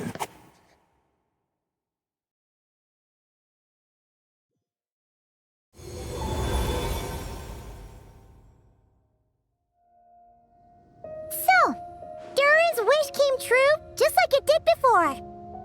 If this story was written by my mother, then surely that was the last chapter we just completed. Oh yeah! So, in other words, we finished it! Looks like that's a wrap on Alice's task, and there's even some ink to spare. Guess we'll have to wait for her to make contact, like she said. So, my mother's final story has finally come to a close. Sounds like you're a little sad to see it end. Back when I was still living in Simulanka, I was always under the illusion that my mother had never truly left. Every day I spent immersed in that world. It felt like she was right there by my side, still reading me bedtime stories. But now... Durin. That's right! And you've got so many other friends waiting for you back in Mondstadt! Yeah. Speaking of which, after all that flying around, Paimon's starting to feel hungry again. So, why don't we head back to Mondstadt? Perfect excuse for a big meal with the rest of the gang. Now that you've fulfilled your mom's final wish, a little celebration seems in order, right? It's just a pity we never got to see that big, beautiful dragon. You were really looking forward to meeting him, huh? He might not be here all the time, but Paimon's sure you'll get a chance at some point. All right, no worries. Anyway, since this feast is to celebrate me fulfilling my mother's final wish, I guess it should be my little treat. Pretty sure that's how humans do it, right? Nuh-uh. This one's on the Traveler and Paimon. Celebrating each other's achievements is what friends are for. Honestly, when it comes to who treats who, human rules are so complicated. See? He wants to be friends with you, too.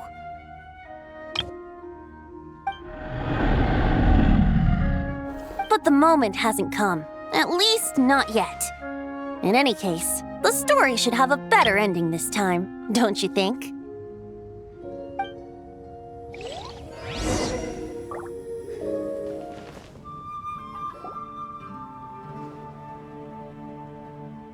Whew. Feels like we were gone for ages. Hopefully, everyone's still here. So, your adventure was a success, huh? Want to grab a drink to celebrate? Absolutely not. No booze allowed. Mr. Honorary Knight, Durin, I want to hear all about your big adventure.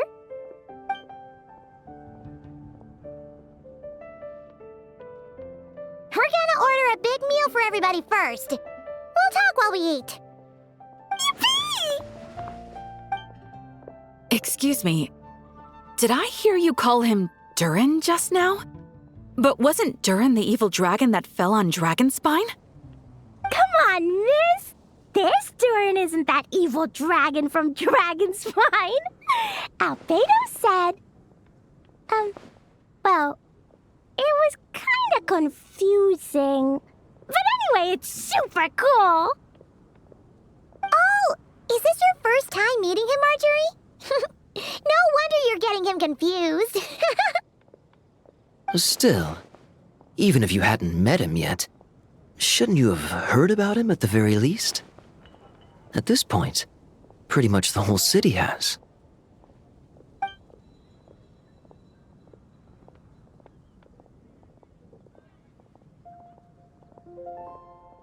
Why is everyone...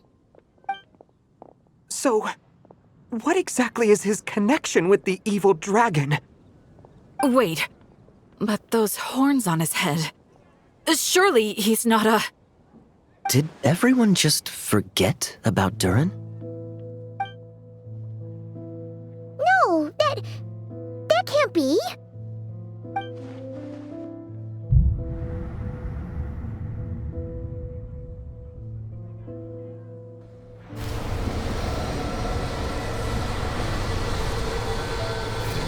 The tricks of fate had just begun.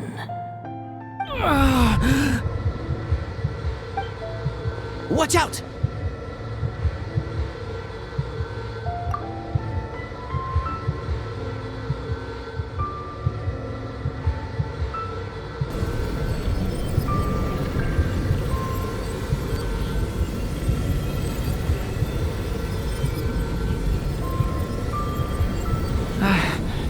No one got hurt. Did they? Durin! Durin!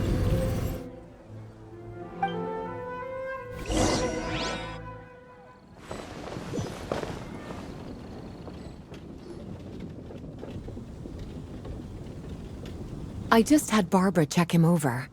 He's not badly hurt, but he seems to have burned through a lot of energy fending off some kind of dangerous power. He'll need some time to rest before he wakes up. So, can someone explain what's going on here? It seems like, aside from Durin's close acquaintances, the people of Mondstadt have forgotten everything about him. How could that even happen? Worse still, the abyssal power within him is showing signs of extreme instability. Could be a separate issue, though. I'm not sure. If the abyssal power inside him spirals out of control, Mondstadt will be in grave danger. I completely agree. All right then. As acting Grand Master, I'll send a letter requesting Albedo's immediate return. Until then, the Knights will watch over Durin. That's pretty much all we can do right now. Also, allow me to look after this book for now. If you need to consult it, just drop by my office. Do you think the book might have something to do with what's happening? It's just weird that Alice still hasn't contacted us. Maybe we should head back inside the book and take another look.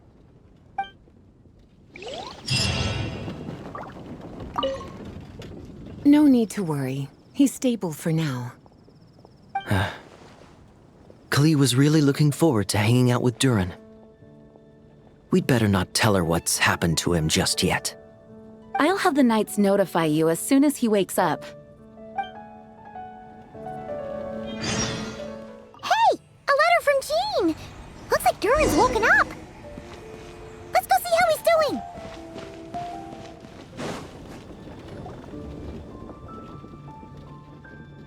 Jean! Hello, you two. I'm glad you got my letter. Durin's awake and waiting on the bench over there. I'm here if you need help. Just give me a shout. Don't worry about us. We'll be fine. Oh, hey, you two. I just remembered what happened right before I passed out. Thanks for holding me back. I shudder to think what might have happened if you hadn't. I'm fine now. It's just... a lot of people seem to have forgotten me. Don't worry. We'll figure out a way to fix this. Why don't you start by telling us what happened? It felt so strange. After I realized no one recognized me anymore, I suddenly felt like I'd completely lost contact with my body. Abyssal power lies sealed within this body I inhabit. So when I lost my connection to it, I lost control of that power too.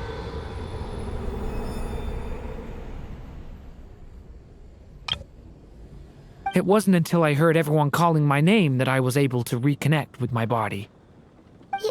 You lost contact with your body? Does that mean there's something wrong with it? Sounds like we need Albedo more than ever. I don't think the problem lies in Albedo's alchemy. Huh. But then, Why are people forgetting you? Guess that's what we need to figure out. That means we need Alice for sure. But it's been ages and she still hasn't been in contact. Now would be a really good time for a hint. How could the story's budding branches even hope to reach beyond the towering walls? Leaving the castle, the witch went off in search of the tallest, grandest tree in the whole world. High up in the canopy of that tree, she sought a resting place, a refuge where the little sapling might take root. Go to that place, for it was there that the sapling felt its first breath of wind. Huh? Was that another clue? Does that mean the story isn't over yet? Leaving the castle. It just occurred to me. If this story is all about my own experiences, then wouldn't what happened after I left Simulanka be part of it too? But how could she possibly know exactly what would happen? And even if she did, how could we know when the story was complete? Yeah. Since we can't reach Alice right now, we'll just have to get to the bottom of this ourselves. But first, we gotta figure out where this riddle wants us to go. The tallest, grandest tree in the whole wide world. Huh. The only place that ever gave me that feeling was the one I ended up in right after leaving Simulanka. They had great coffee there, too. And so many books you'd never run out of things to read. Think about it. Our search in Mondstadt began in a library, right? Well, Sumeru City's got one of those, too. And it's absolutely huge. What do you say? Should we try looking there? Huh. That does kind of make sense. And it's not like Paimon's got a better idea. Alright, let's just give Jean and the others a heads up first. Well, it sounds like you've got a plan, so I won't interfere. All I ask is that you stay safe. Albedo won't be back for some time, and until he is, we can't know for sure how dangerous Durin might be in his current state. I'm so sorry about what happened before. Believe me, I'm not blaming you, and neither is anyone else here. If anything, it's the opposite. We're all just worried about you. Worried? About me? Come with me. I want to show you something. As soon as they heard you were awake, they all hurried over to see how you were doing. You all came to see me? A little birdie told me you're working on finishing a storybook. So maybe all those people losing their memories is just a plot twist, waiting to be resolved. Miss Lisa, you always seem to know how to put my mind at ease. Please, everyone, don't worry about me. When I get back, I'll find a way to complete my mother's story, and the one we started, too.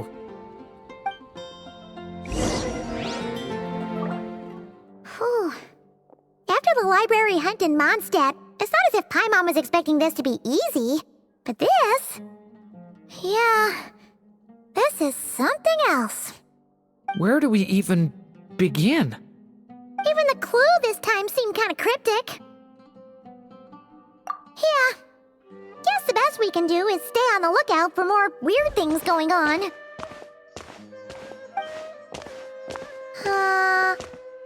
Huh? Sorry, what was that? I'm here to return Volume 5. According to the catalog, Volume 5 of this series is not available for loan. I can't accept the return of a book that was never checked out in the first place. Let me put it this way. My copy is complete.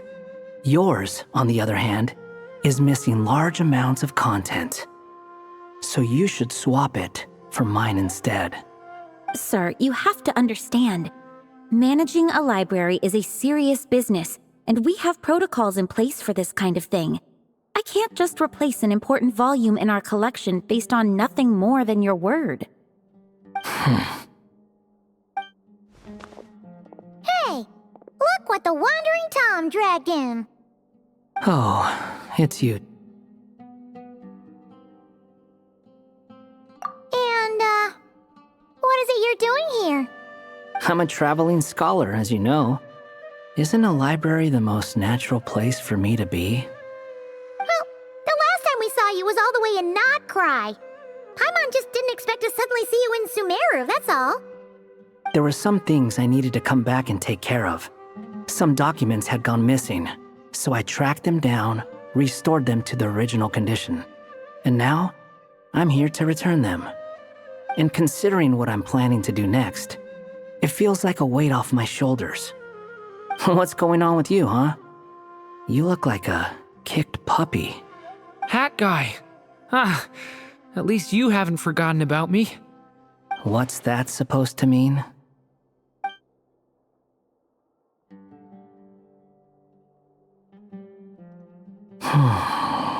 So it's been getting worse.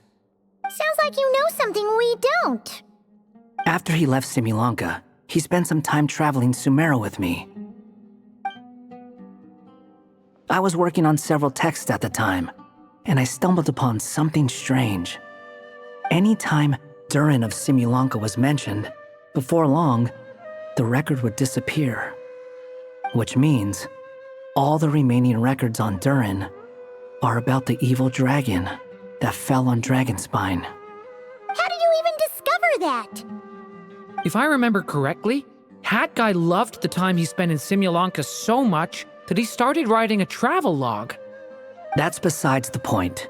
The fact is, you're not affected by the ley lines of this world. I'm sure you can grasp the implications of what that means. His case is different from mine.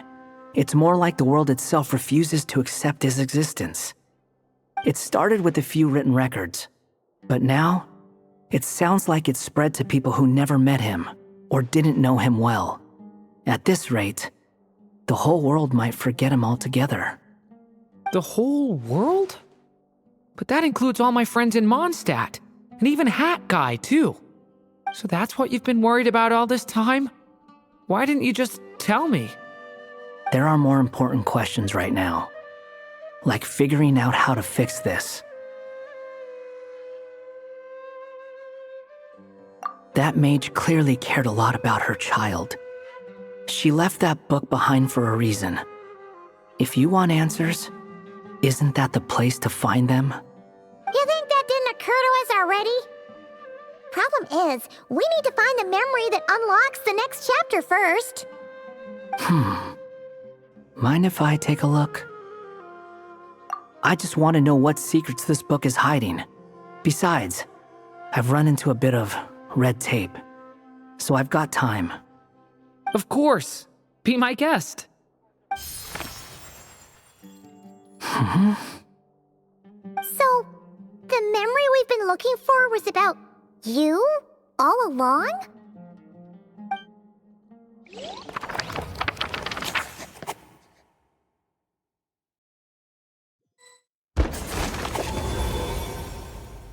The little dragon became companions with a stray cat with dark blue fur.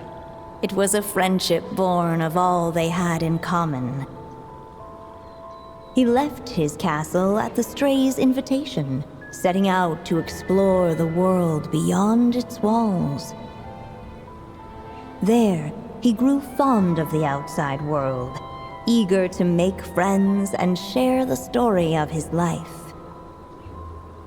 Taken by the dragon's story, the stray tried to write it down. But he soon realized that no matter how he tried, it would always warp into the evil dragon's tale.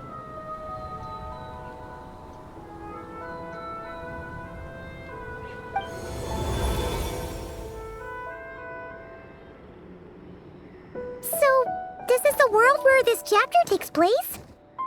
Looks like we're at the top of some kind of gigantic tree.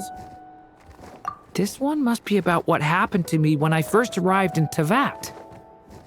No wonder the memory that unlocked it was about Hat Guy.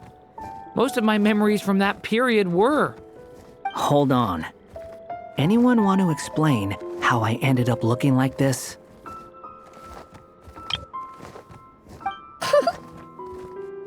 Maybe you've become a character in the story too. You see me as a stray cat?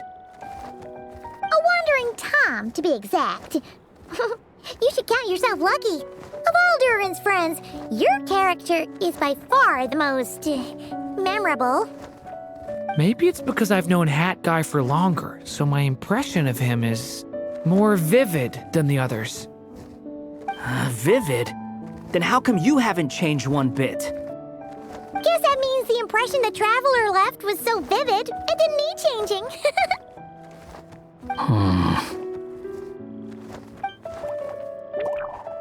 Hello, everyone! Ready for today's adventure? It's the Storybook Durin! Oh. So you're not playing yourself in this one? Does that mean the two of you have even more memorable roles to play? Where are we going today, kitty cat? Whatever. Just follow me. Same as always. Okie dokie! Can we chat along the way? If you have something to say, just say it. Was that seriously how the two of you communicated when you first got here? Yep. Anyway, how do we get ourselves out of here? Usually, the narrator gives hints to help us figure out what to do. Speaking of which, about time we got some of those, don't you think?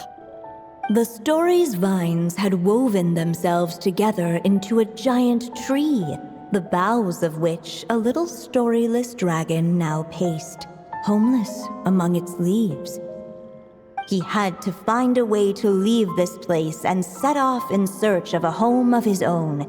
If he stayed, the world would erase him from its memory altogether. To leave this place? But where am I supposed to go? The little dragon felt completely lost. Just like the vines, the road ahead branched off into different directions, twisting and turning before disappearing into the mist. But as luck would have it, a prophetess waited up ahead. Perhaps she might know where each path might take him.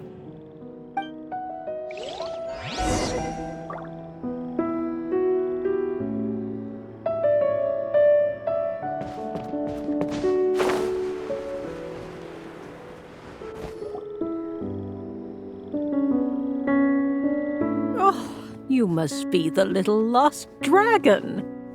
It's true. My friends and I are lost. This meeting was no accident.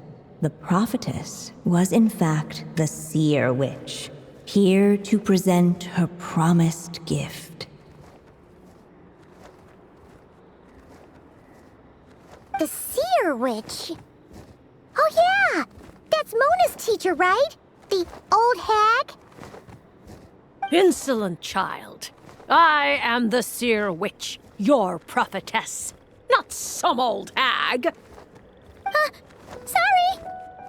Now, little lost dragon, I have come to bestow the gift I once promised.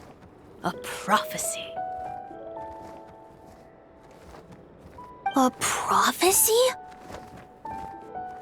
Hear me now. For my prophecy is this. One day, the dragon from beyond the castle shall be reborn, and none may avert its coming. The wind took the prophecy and swept it off into the distance. And so, the little dragon was shown a path to wander.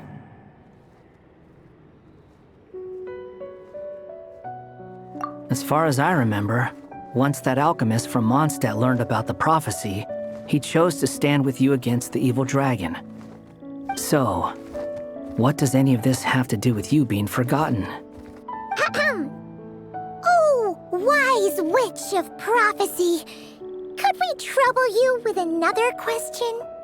As enigmatic as she was elegant, the Seer Witch spoke no more, for her thoughts had long since returned to the starry firmament above.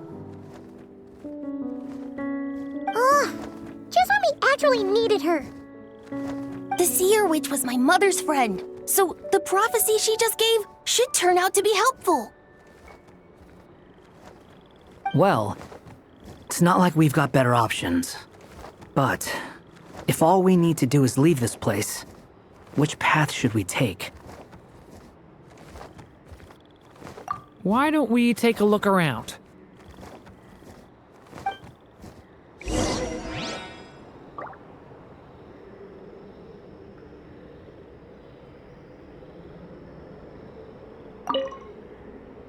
As enigmatic as she was elegant, the Seer Witch spoke no more, for her thoughts had long since returned to the starry firmament above.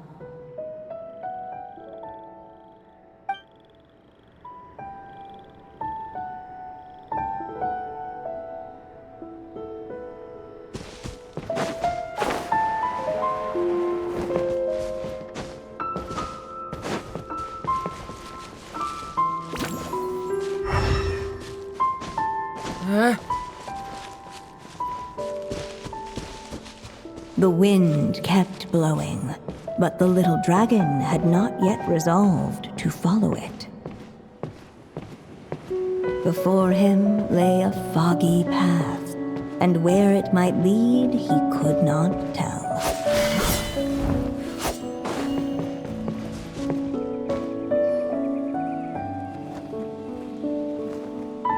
If we go this way, we'll be heading back to Mondstadt, just like we planned. Out of all the options so far, this seems like the safest, right? At least we know what happens next. He helps stop the evil dragon from returning, gets a new body, makes a whole bunch of friends. Who all just forget about him. But you didn't forget, Hat Guy. I'm just saying, choosing this path wouldn't solve the main problem. You'd still end up being forgotten. Huh.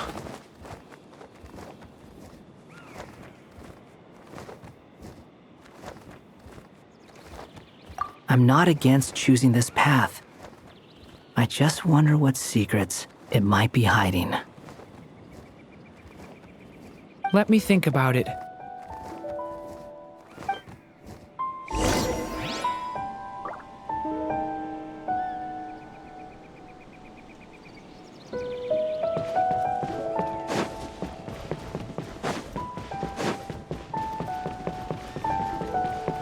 I still think you should keep going, little dragon. If you leave the castle, you can accomplish something amazing and make a bunch of friends along the way. Really? Then let's go! Unable to preserve his story, the little dragon wandered astray. Fortunately for him, a certain prophetess had left behind a prophecy to guide him. The wind took the prophecy and swept it off into the distance, and so the little dragon was shown a path to wander. Following the wind's guidance, the little dragon made his escape. In turn, the prophetess affirmed the little dragon's choice, leaving an extra secret as her parting gift. Now that you've made up your mind, I shall keep my promise by explaining Fate's little trick. Long, long ago, the gods of the high heavens gave the world outside the castle a magic of its own. They called it storytelling. It was a magic of almost unshakable power that governed how people met, grew close, and understood one another. Each person had a story meant for them and them alone, one whose ending was written in the heavens long ago. In truth, your story. And the evil dragons are simply two versions of the same tale, and that is something the magic of storytelling cannot abide. Beyond the castle's walls, your story cannot take root, for the evil dragon's tale has done so already.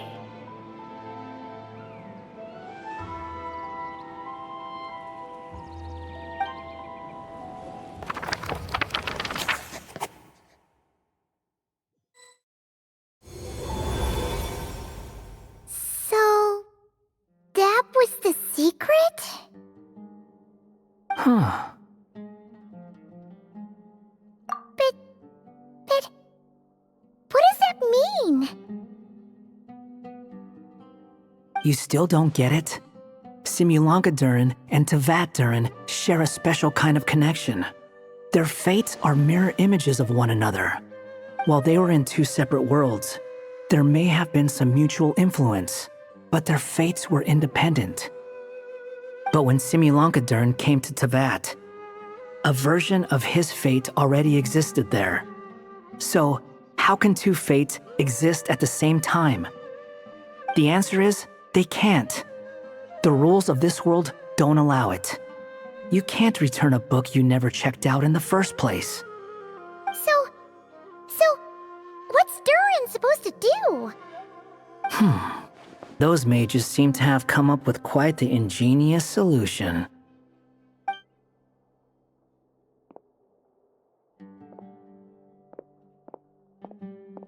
I'm here to make a return. As I said, there's no record of Volume 5 of this series ever being checked out. Then just think of this as Volume 6. Based on what I know, the author was planning on publishing another volume anyway. The catalog does have a slot reserved for Volume 6, so this is it? Sure, let's go with that. All you need to know is, I'll be the one writing this series from now on. You... What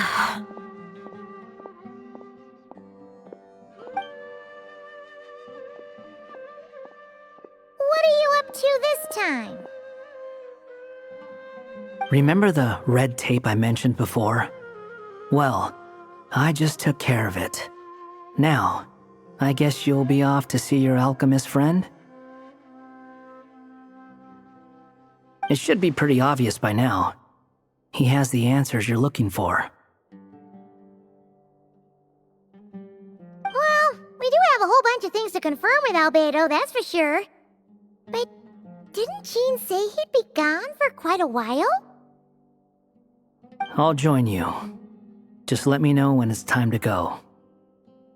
Hat guy? Don't sound so surprised. I'm part of this story too, aren't I? I'm just playing my role. Well, yeah. But it's not that. I just feel like you want to help, but something's holding you back. When I first realized you were being forgotten by the world, I thought it might be because you spent too much time with me. I even thought cutting our ties might be the only way to fix it. Why would you think that?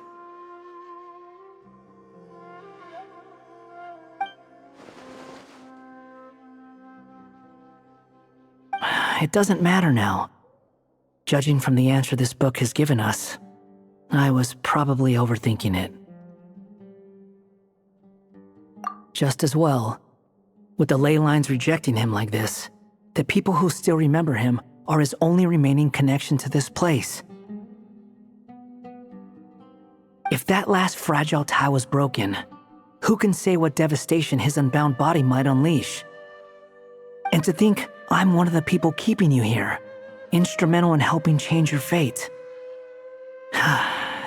Can't say I saw it coming. Well, if it's good enough for Hat Guy, it's good enough for me. After all, he is about as odd as humans get. Excuse me? With some people, even if you try asking a simple question, They'll always give you a complicated answer. And the more you ask, the more complicated it gets. Truth is, Hat Guy's just that kind of guy.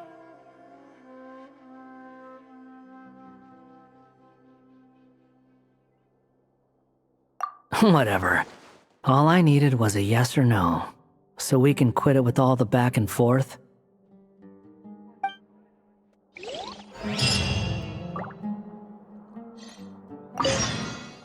If you feel like stepping back into the story, just come find me.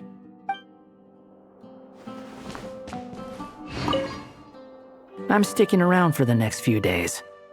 So, when it's time to go, you know where to find me.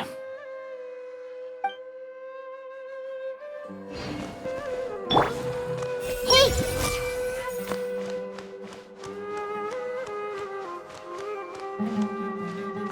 I see everything.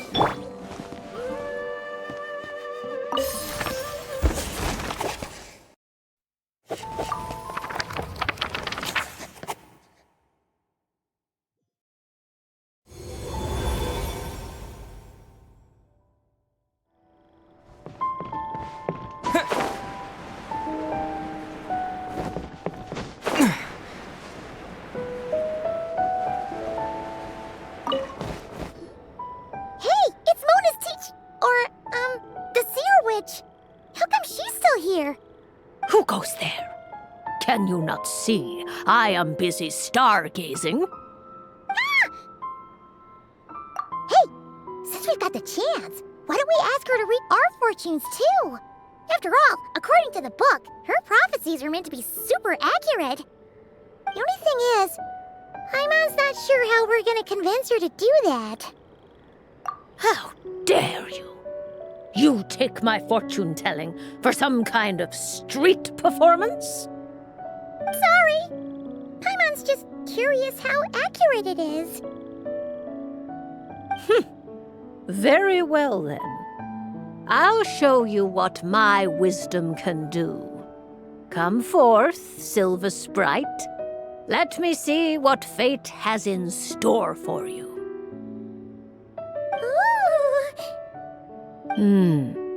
You truly wish to know your own fate? Come on! Enough with the suspense already! Is it good or bad? Oh. Oh.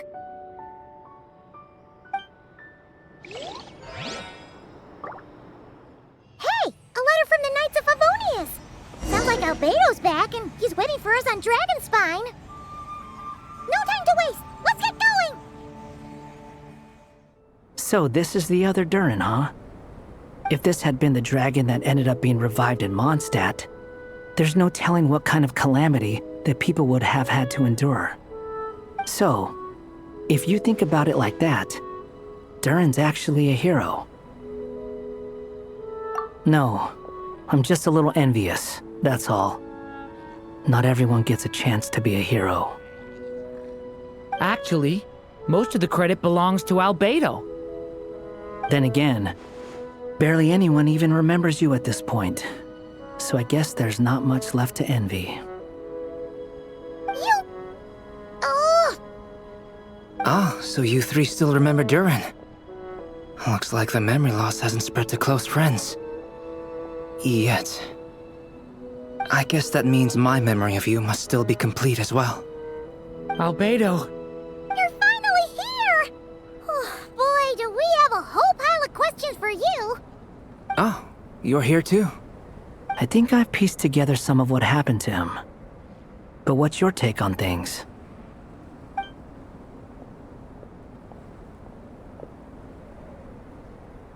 Master Jean filled me in on what happened, and I've got a few theories. But let's get on the same page first.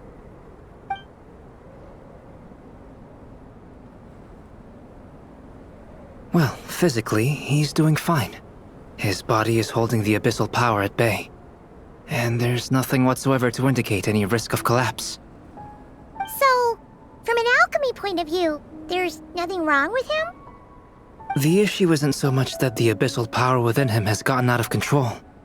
It's that the connection between his will and body is fading. If he ends up losing his conscious will, his body will fall back on its biological instincts. And that's when the abyssal power within it will take over. This book mentioned a witches' gathering. It seems like quite a few of these witches got themselves involved in Durin's case. Which brings me to my theory. Bringing fairy tale Durin into this world to replace the Durin on Dragonspine means using one Durin's fate to overwrite the others. But the power of alchemy alone would not be enough to pull off such a feat. It would have required the combined use of Miss Barbeloth's astrology, my teacher's alchemy, and Aunt Alice's magic. After learning of Miss Barbeloth's prophecy, Durin and I finally came up with a way to settle the Dragonspine Durin problem for good. And I took care of the alchemy side of things, which, looking back on it, seems to have been a part of their plan all along. So now, there's only one thing missing. As for the fate theory our friend in the hat just mentioned, I still can't figure out how any kind of magic could possibly influence the fate of Teyvat. But I'm certain that the answer lies within this book. So, the reason Alice had us complete this book was to make that magic possible? A form of magic powerful enough to rewrite fate itself. Well, we've no time to lose. I just need to take a look at the book. The next part of the story most likely relates to me, so the memory that unlocks it must be connected to me too.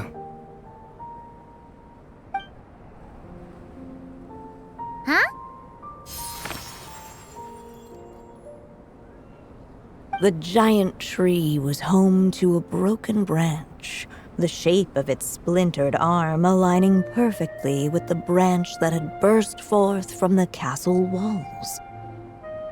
Join yourself to that broken bough, for there you may take root at last, and henceforth bask in the sun and rain of the world beyond the castle.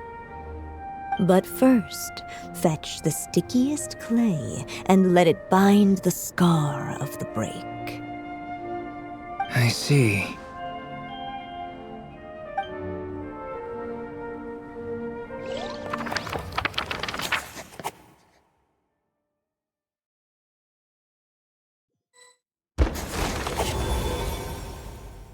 Guided by the breeze, the little dragon arrived at an alchemist's workshop. There he was greeted by a clay figure, a child molded by the Sage Witch's hands. Though gentle in appearance, he had inherited his mother's cold, sharp wisdom. And he was determined to avert the calamity the evil dragon would bring, and so was his helper, none other than the little dragon himself.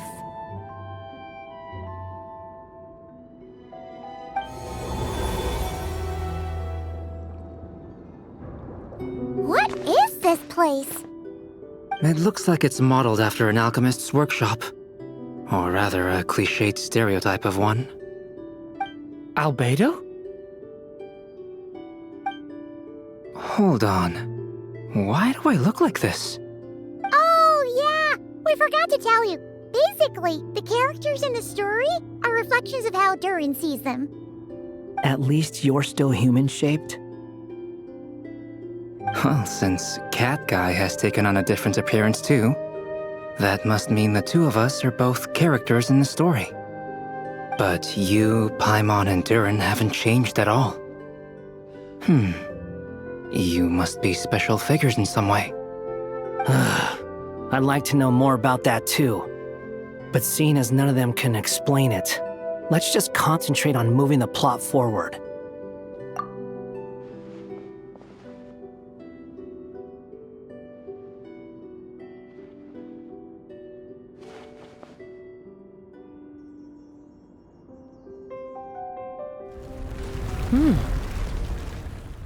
And just like that, the group stumbled upon a hidden passageway.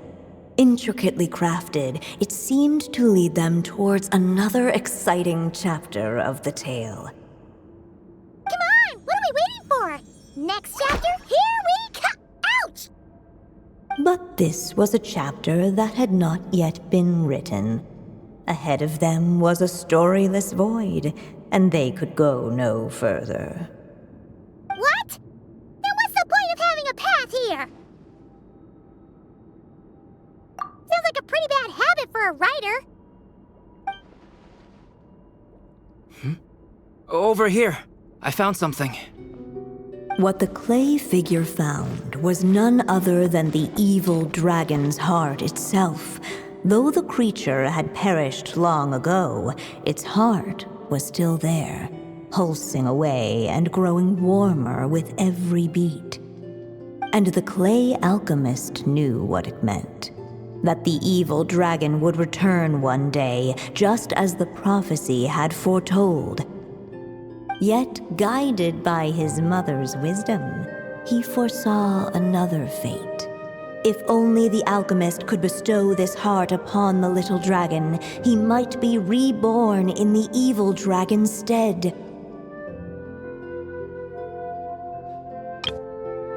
Only then would the evil dragon's heart grow still, and the little one inherit its tale.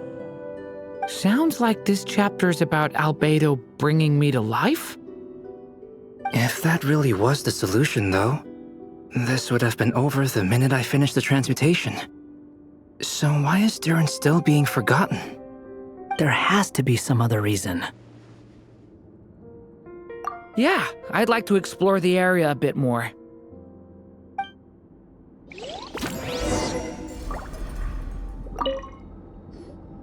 Do you think we could just destroy it?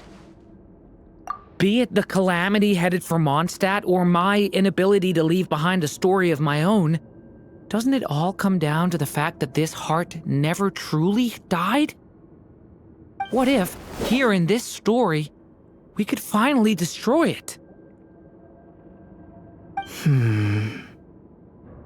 Could Aunt Alice's magic really allow us to do what's theoretically meant to be impossible? Either way, it's an intriguing idea. I'm not opposed to giving it a shot. Durin! It's just...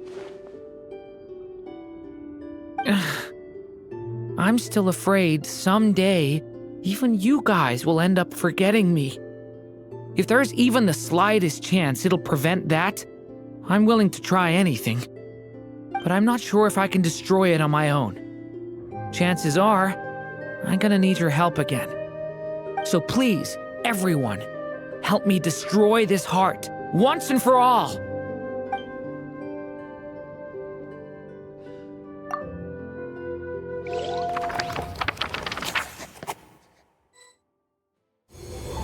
With the help of his friends, the little dragon destroyed the evil dragon's heart, using up every last ounce of his strength. In his eyes, this would ensure that his story and his alone remained in the world beyond the castle's walls. But the evil dragon's heart was like a great tree with roots digging deep beneath the surface. Cutting off the branches did not kill it. No, it just made it impossible for a new branch to take their place. The gnarled roots retreated back into the frozen earth, biding their time for a chance to bud again. Cut off from their source, the rootless branches above the surface slowly withered away. The little dragon's story faded into nothingness. And in the world beyond the castle, only the evil dragon's tale endured. Who am I? Is this me? And so the story ended, with the little dragon fading from sight, leaving nothing but the evil dragon's shadow in his place. Oh no! That means Durin! What do we do now?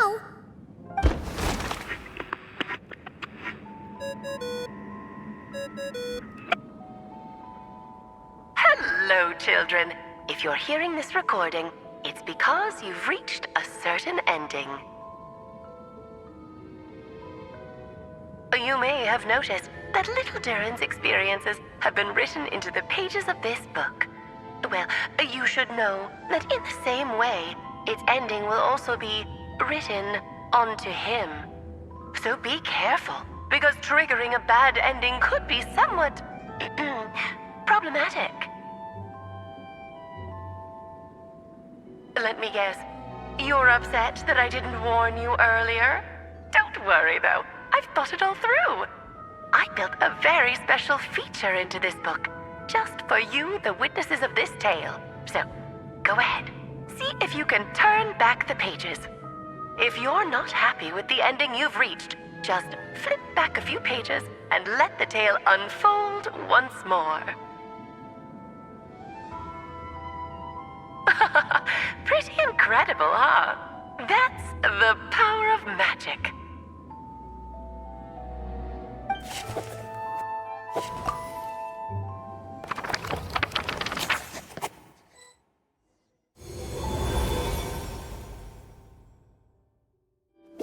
Unless the little dragon kept moving, eventually he would be forgotten.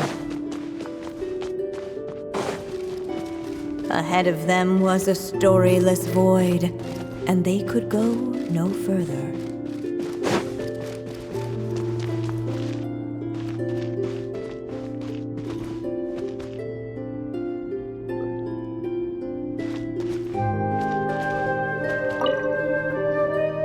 The evil dragon's heart continued to beat, as if waiting for the little dragon to accept it as his own. Looks like we have no choice but to get this done. Whatever happens next, Durin is going to need all of our help. Is everyone ready?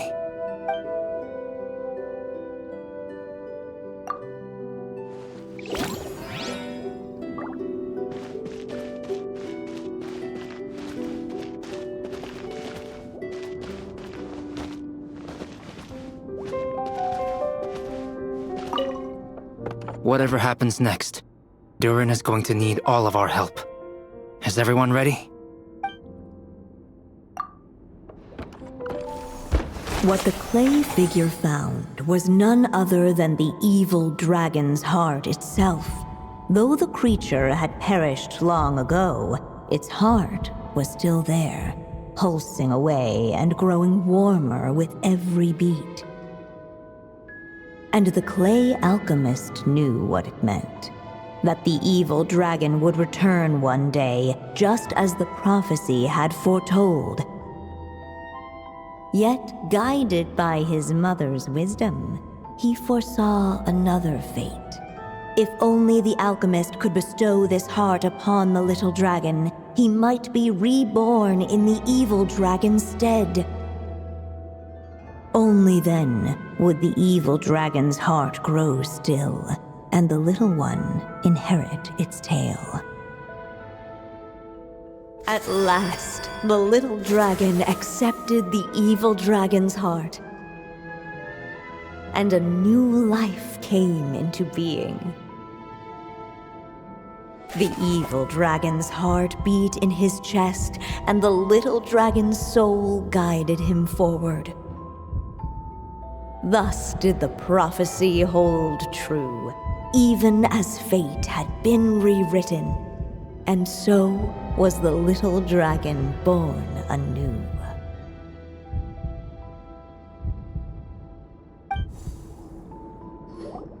Finally! A happy ending! That must be the last step, right? Woohoo! We completed the story!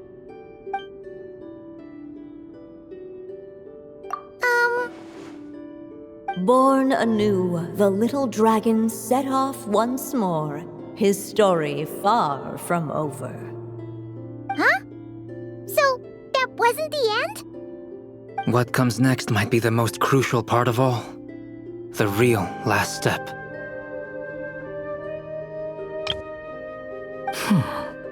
If fate really is as devious as they say, then I say, show us what you've got. Wow! You're all so serious all of a sudden.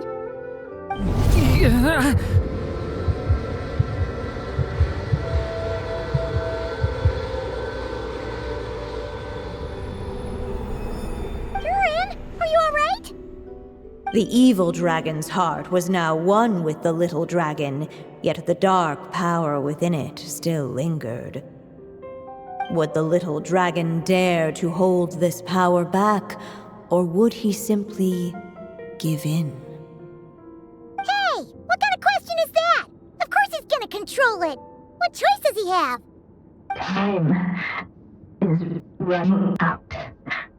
So, would the little dragon dare to hold this power back, or would he simply give in? What's up with the narrator?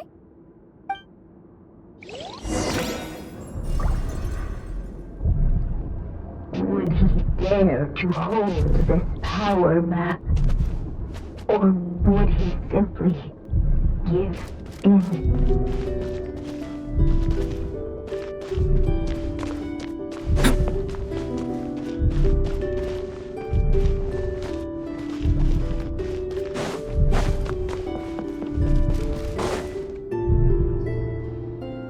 Returning to the castle.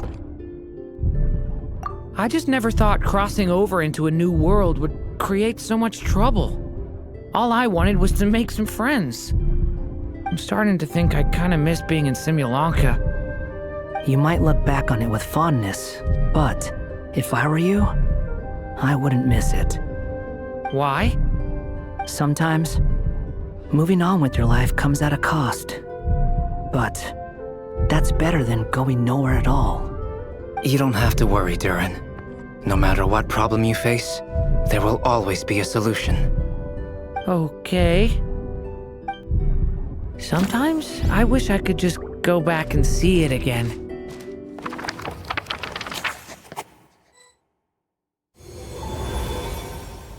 As the little dragon slipped back inside the castle's walls, the clamor of the outside world fell away. There was no danger here, no problems for the little dragon to resolve. As soon as his mother finished her story, it was time for the child to drift off into the world of dreams. And so the story ended, with the little dragon fast asleep in his castle, just like he had never even hatched. What's going on? I feel so weak. Hey, what's happening? Durin, wake up! But, this can't be how it ends. Durin promised to bring back everyone's memories. There's no way he'd accept an ending like this.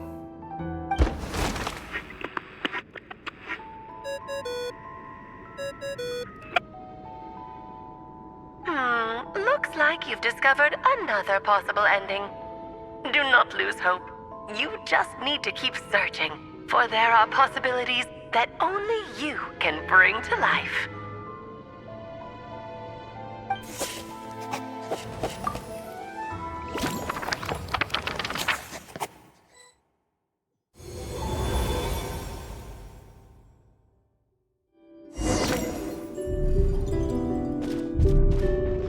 Would he dare to hold this power back, or would he simply give in?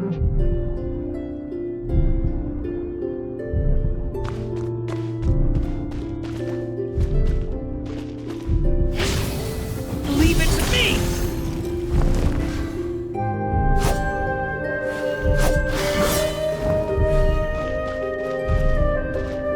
Would he dare to hold this power back, or would he simply give in?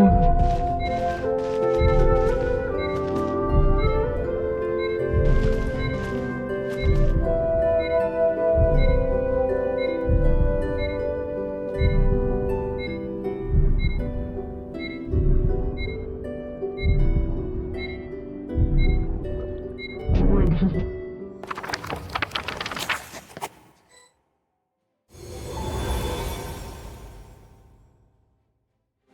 The little dragon was at an impasse, and the dark power within him surged like a tide. Unchecked, the darkness engulfed everything around it, including the little dragon's soul. The little dragon's story faded into nothingness, and in the world beyond the castle, only the evil dragon's tale endured. Is this me? And so the story ended, with the little dragon fading from sight, leaving nothing but the evil dragon's shadow in his place. Oh no! That means Durin... What do we do now?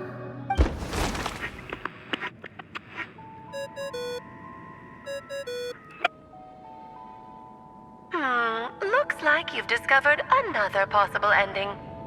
Do not lose hope. You just need to keep searching, for there are possibilities that only you can bring to life.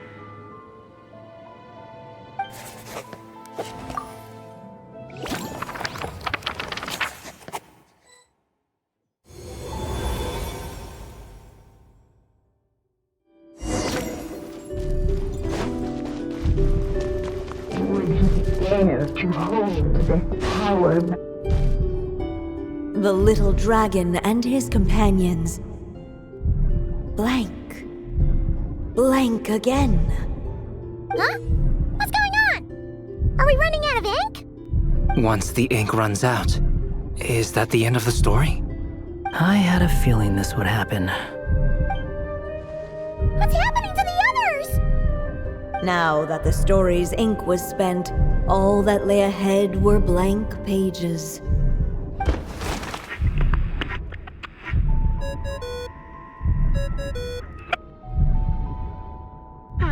Looks like you've discovered another possible ending. Do not lose hope. You just need to keep searching, for there are possibilities that only you can bring to life.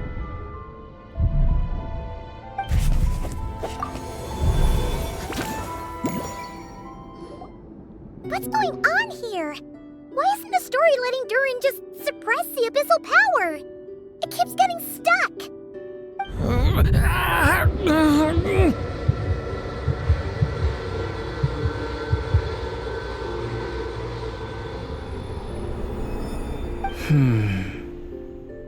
It seems the act of suppressing the power counts as an event in the story. In other words, we would need ink to write it in. So, what now? Did we use too much earlier? How are we supposed to write a happy ending with only this much left? But... Well, this is Durin's story. As long as he's alive and well, why should it end? If there really is such a direct correlation between the story and his fate, I may have a potential hypothesis. Durin was, and still is in essence, a storybook character, written into being by M. From the moment he was born, he has always dwelt within her story. And I suspect that has remained the case, even after his arrival in Teyvat. Reviving Durin in the evil dragon's place was an act of grafting this Durin story onto the latter's fate. In essence, that is how his fate was rewritten. But there is a fundamental difference between a being's story and its fate. As Miss Barbeloth reminded us, the fate of every living being in Teyvat has been woven into the fabric of time. Its most natural path, therefore, is to proceed along its given track. But Durin's story, on the other hand... As Durin's connection to this world wore thin, not only have people started to forget him, he started to lose control of the abyssal power within. In other words, his story can't continue, because the author's ink is drying up. That's what it seems like to me. It would seem the little dragon had made a group of fine friends indeed. Save it. The question is, are you here to help him, or stand in his way? Yes. is as far as the story can go. What path will you choose?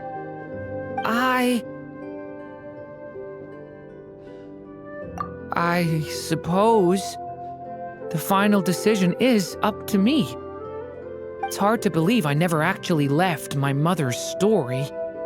If that's true, I'd like to go there and see for myself. By there, I take it you mean the blank pages of the unwritten chapter ahead? But we still don't even know how Alice's magic works. If Durin belongs inside the story, then going outside of it to some unwritten part, isn't it too risky? I'm not afraid. I second that. It would seem this is one answer you need to go seize for yourself. So be it. Whatever obstacles stand in your way, we'll tear them down together.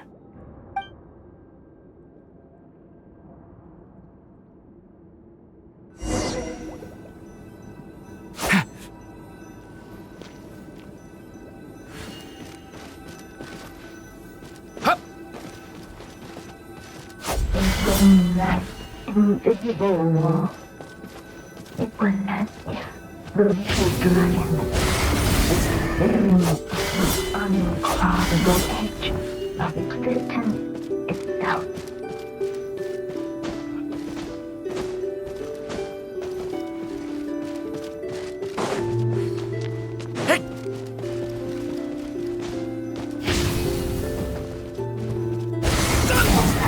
All of a sudden, it began to fracture, as if struck by some transcendent will.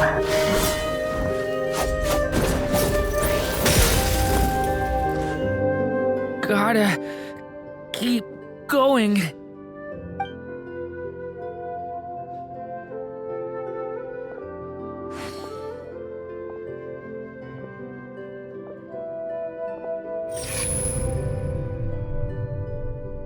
Ahead lies only a stormless void. My consciousness is slipping away. Keep going, Durin. A pure soul is your essence, not an empty void. I feel so weak. Stand tall, Durin. You are not some amorphous idea. The body I made for you is flesh and bone. Am I truly alive? Yes, Durin, but you must keep going. You're as alive and real as I am. I can't feel a connection. You're not alone in this world, Durin. At the very least, you have me. I can't remember anything. Who am I? Your name is Durin, and there are many who still remember it. My name is Durin. You're taking too long. Come on, Durin, run! In this world, fate waits for no one. Wait! Where am I meant to go? What am I supposed to do? Go. Make your wish come true, Durin. My wish?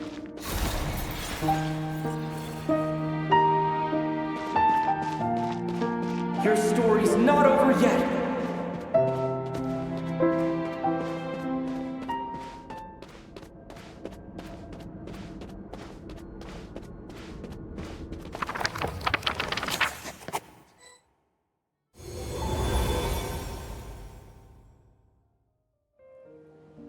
Silence, huh? Have you nothing to say about my proposal? Let me get this straight. You want to graft your story onto this unfinished thread of fate, and in doing so, not only rewrite that fate, but allow the story to live on. Quite the brilliant idea. Still, the story's survival depends entirely on whether the author keeps writing. Exactly. And the moment foretold by the prophecy is still centuries away. I see. I thought my own ignorance might be the problem. That I'd asked more of the noble science of alchemy than it could ever deliver.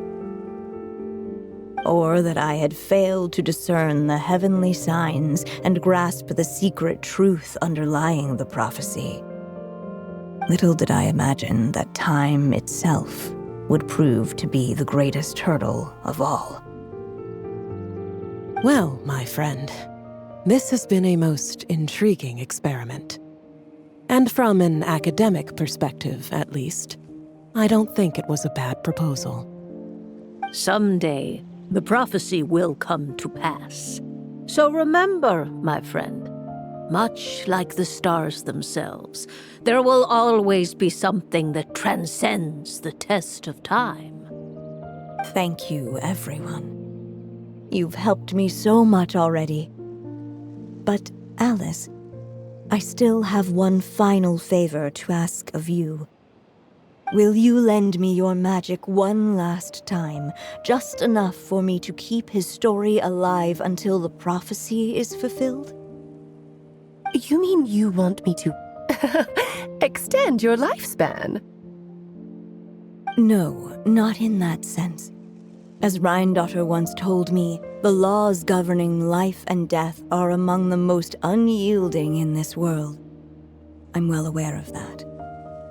Whether it lasts a day or an age, the span of one's life is determined by fate alone. If I tried to breach that law by force, I'm afraid I would lose what makes me human. This is not a path I want to go down. If I am to die, then I shall die a human. So what is it that you want me to do? I would like you to send this pen of mine into the future. I see. Then perhaps there really is a way I can help. I could create a kind of story magic to take over the writing once you're gone. Oh, but for it to work, you would need to provide enough of your own words for it to learn from. How much? Oh, an immense amount. So much, in fact, that you would have to spend the rest of your life writing. And even then, I'm sorry to say, it would not last forever.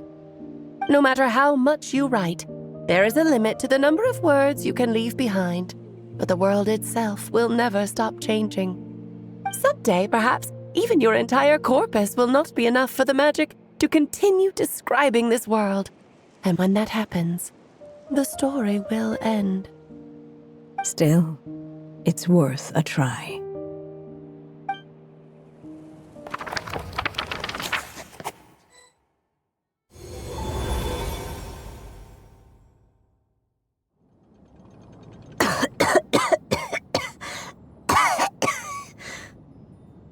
Oh, my dear Anya.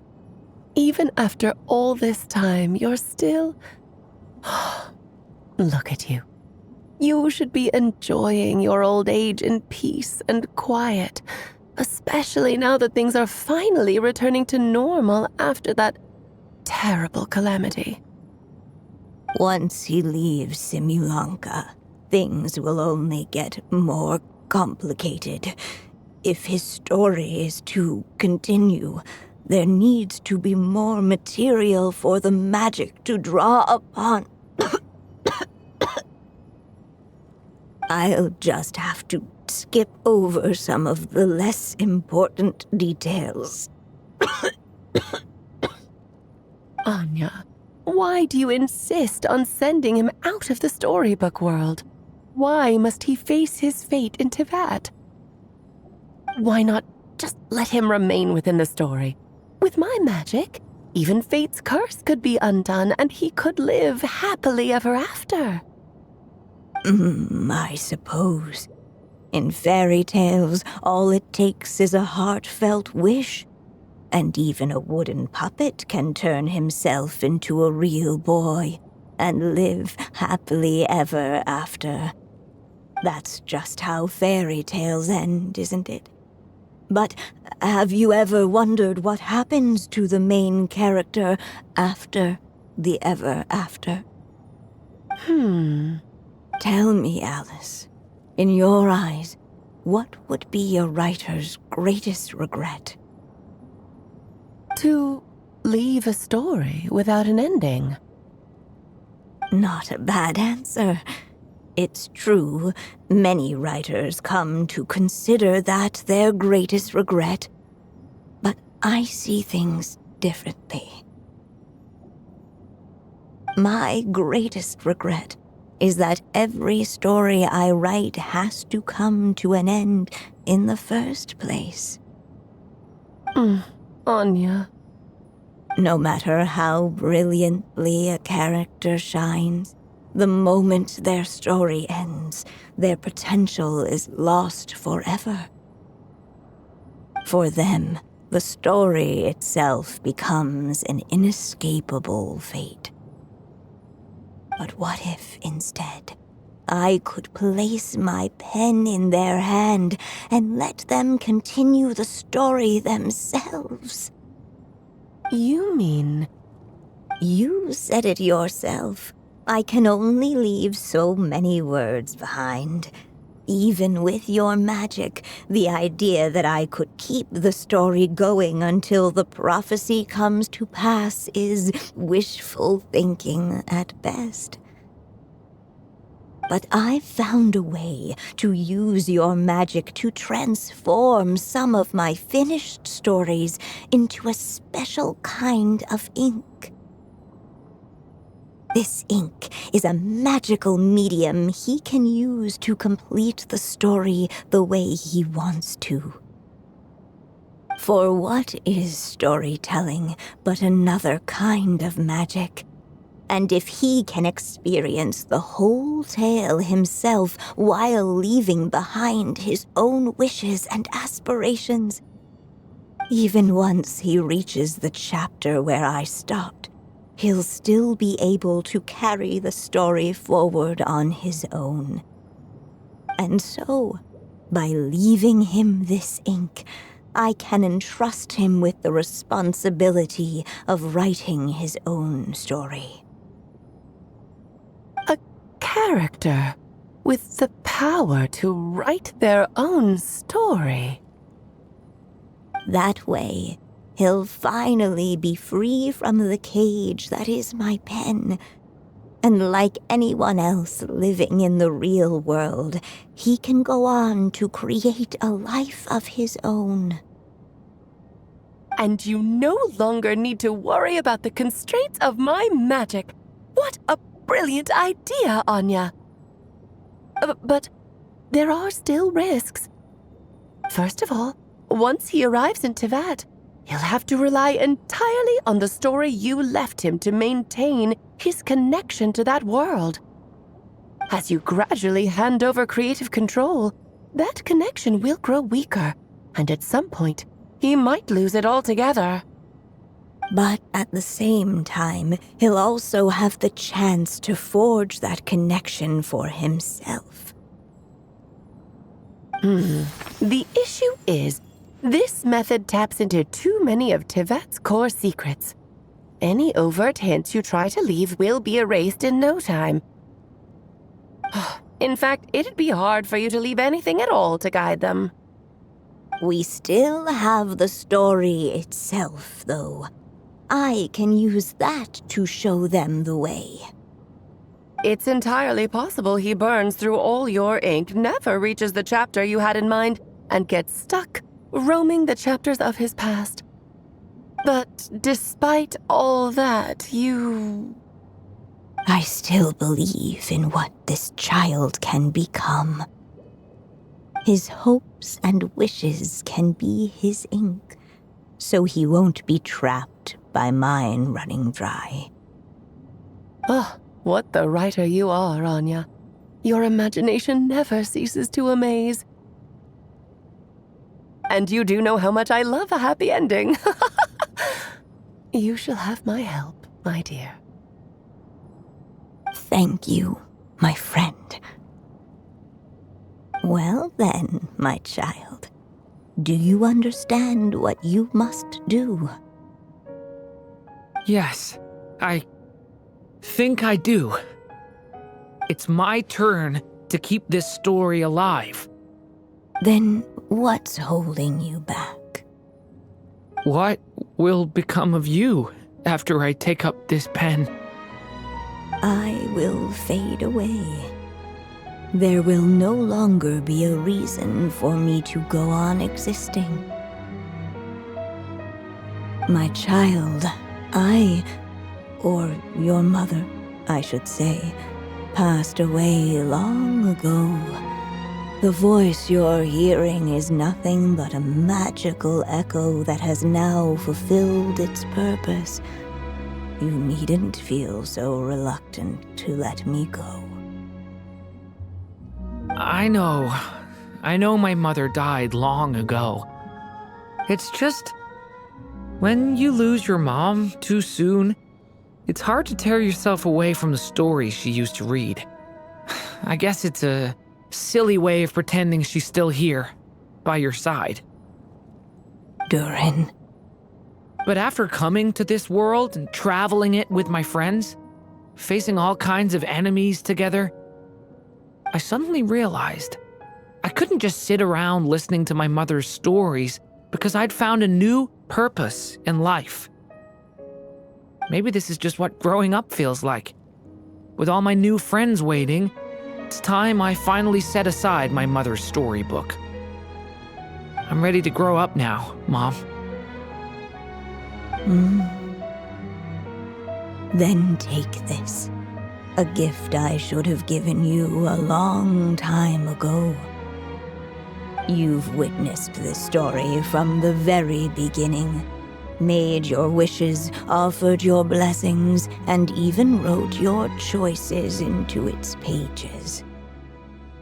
From here on out, this pen is yours.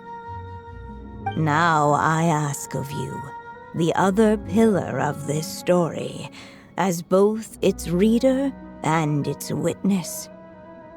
Will you turn the page so the next chapter can begin?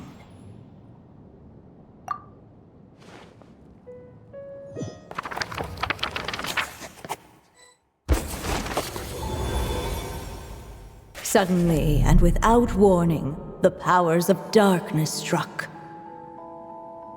The question was, could the little dragon prevail? Alas, it was here that the Story Witch's tale had to end. But Durin's tale, on the other hand, had only just begun. Stepping into his mother's memories, he picked up her pen. And so the story that was ending began anew. He had made up his mind to challenge the fate that barred the way ahead.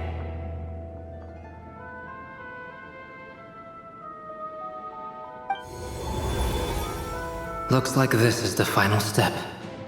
A chance to strike back at fate? Now that's not something that comes knocking every day.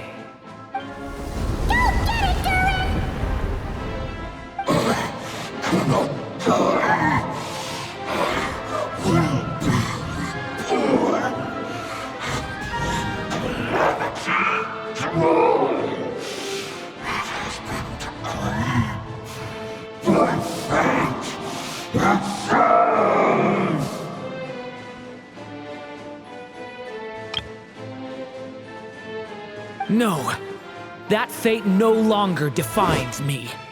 In the end, only my story shall endure.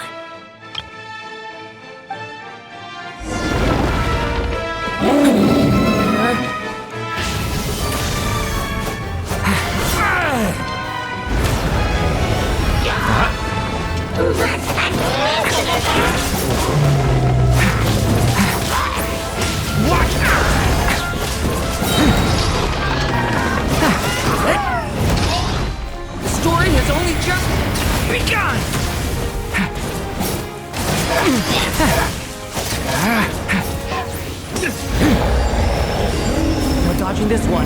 Here, I'll help lift you up.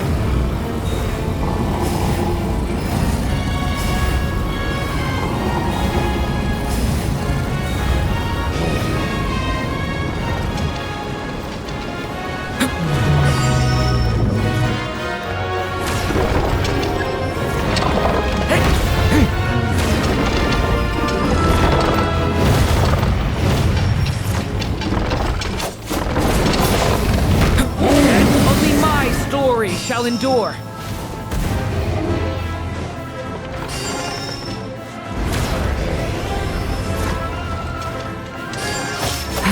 Stay back! The story has only just begun!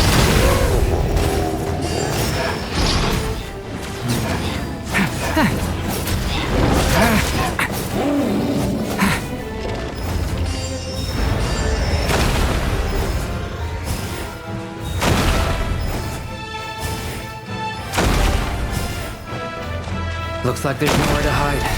Here, I'll cover for you.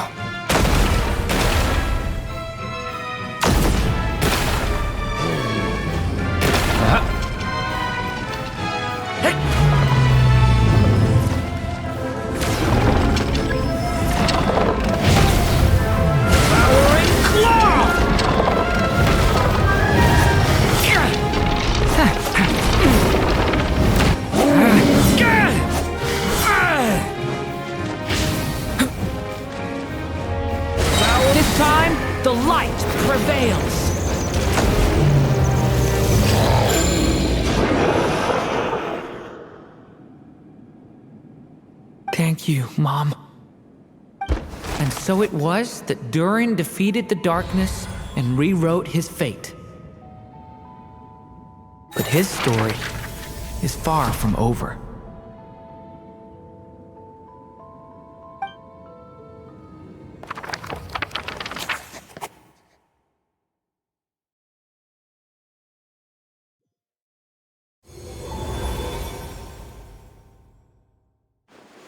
Is everyone okay?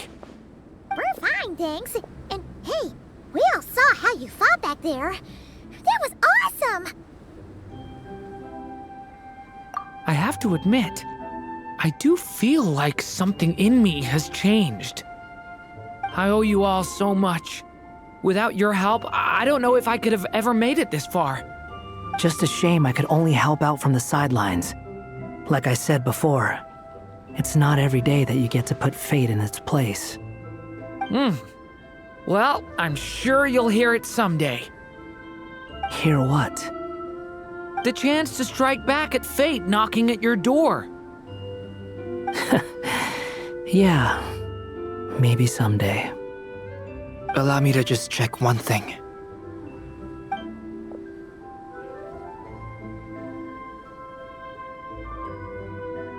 Yes. The abyssal power within you has stabilized again. And those strange symptoms you were experiencing seem to have completely disappeared. Oh, thank goodness! I wonder what it means, though. Aside from the principles of alchemy, what other law of this world governs his being? Look, it all turned out fine, so just leave it at that. Now that this one's out of danger, it's time for me to get out of here. You're leaving so soon?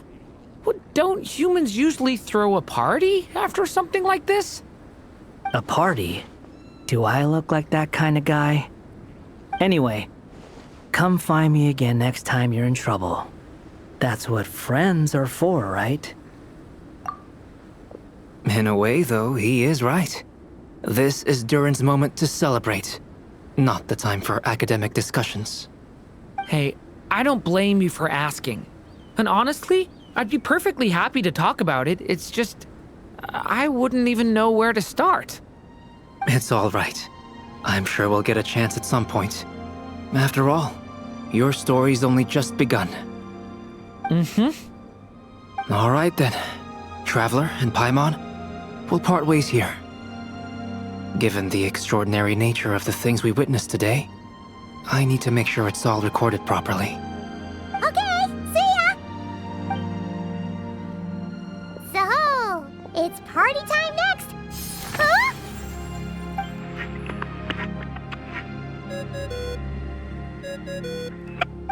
Congratulations on completing your mission. Now then, as per our agreement, it's about time you returned that book. She must have known the moment we finished. Just like she said she would. I've heard dressing appropriately is a must for socializing.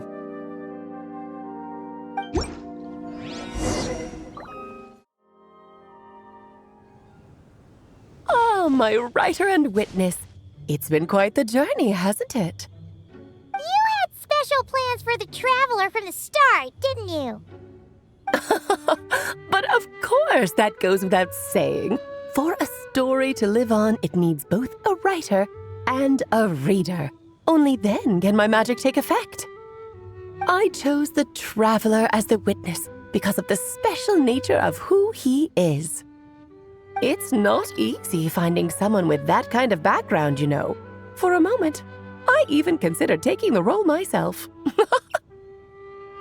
At least it made for an interesting story, right?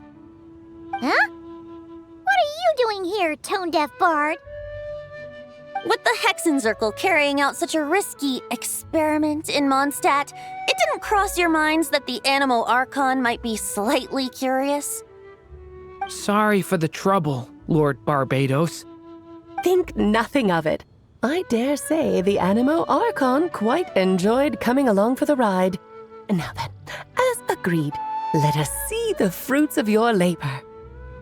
Here, please take a look. Well. Somehow, despite all my careful planning, it still turned out to be full of surprises. It never even crossed my mind that Rhindotter's child would be capable of handling that kind of alchemy in her stead. When he asked for help with the materials, oh my, I nearly couldn't believe it. If only the others were here too, we could all celebrate together. I'm right here, you know.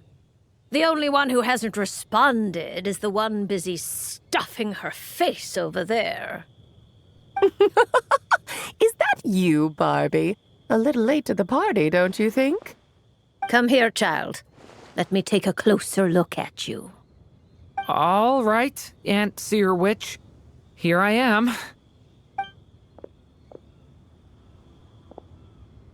Just as I thought. This child's fate does not appear among the stars. Anya has accomplished what almost no one before her could. What does that mean? Child, all you need to know is that you're very lucky indeed. Oh.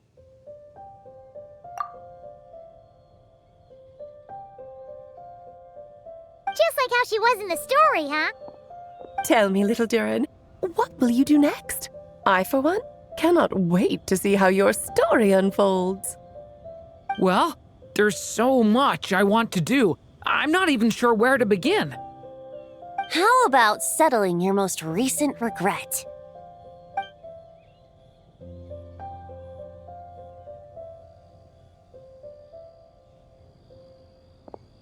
Not so fast, tone-deaf bard. What exactly did you just tell Durin to do?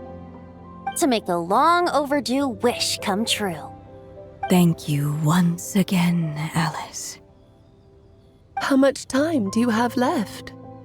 I believe these should be my final moments. Just enough time to say goodbye to my dearest friend. This feels like having to say our final goodbyes all over again. I don't like it. Not one bit. I don't know how to respond to that. Strange. You were always such a cheerful figure in my stories. I even dubbed you the Merry Witch, you know. Oh, please. You know full well it was your stories that first taught me what true pain and sadness felt like. Huh. Aside from saying goodbye to me, shouldn't you also leave a few words for the child? Since the book will be his to continue, why don't you write him a little parting note? There's no need. His mother already did that long, long ago. All that remains is for me to convey it on her behalf.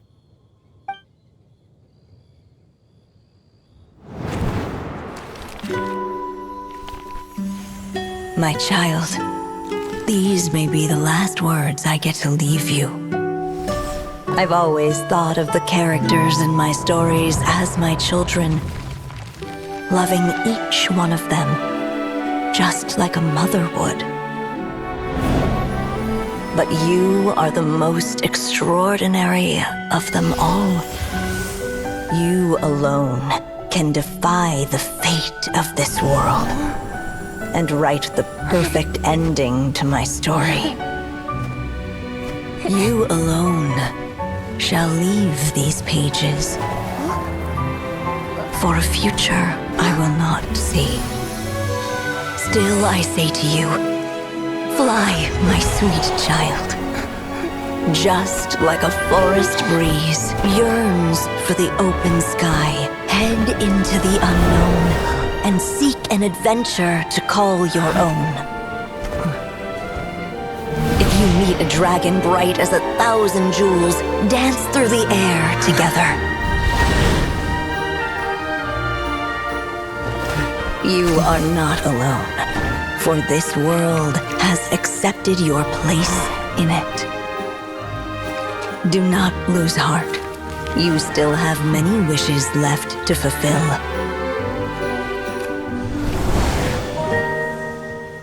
A long tale awaits you, my love. Let songs and flowers be the ink that fills its pages. Take my pen and use it to continue your story.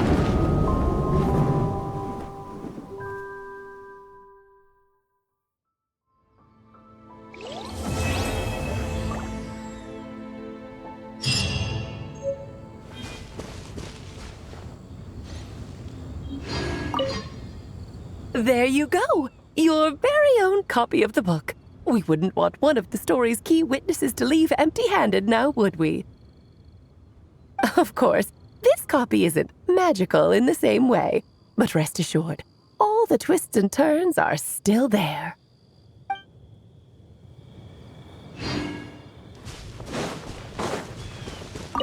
And so they flew together, Durin and Dvalin, over the skies of Mondstadt. Who'd have thought such words could ever have described a happy ending, huh?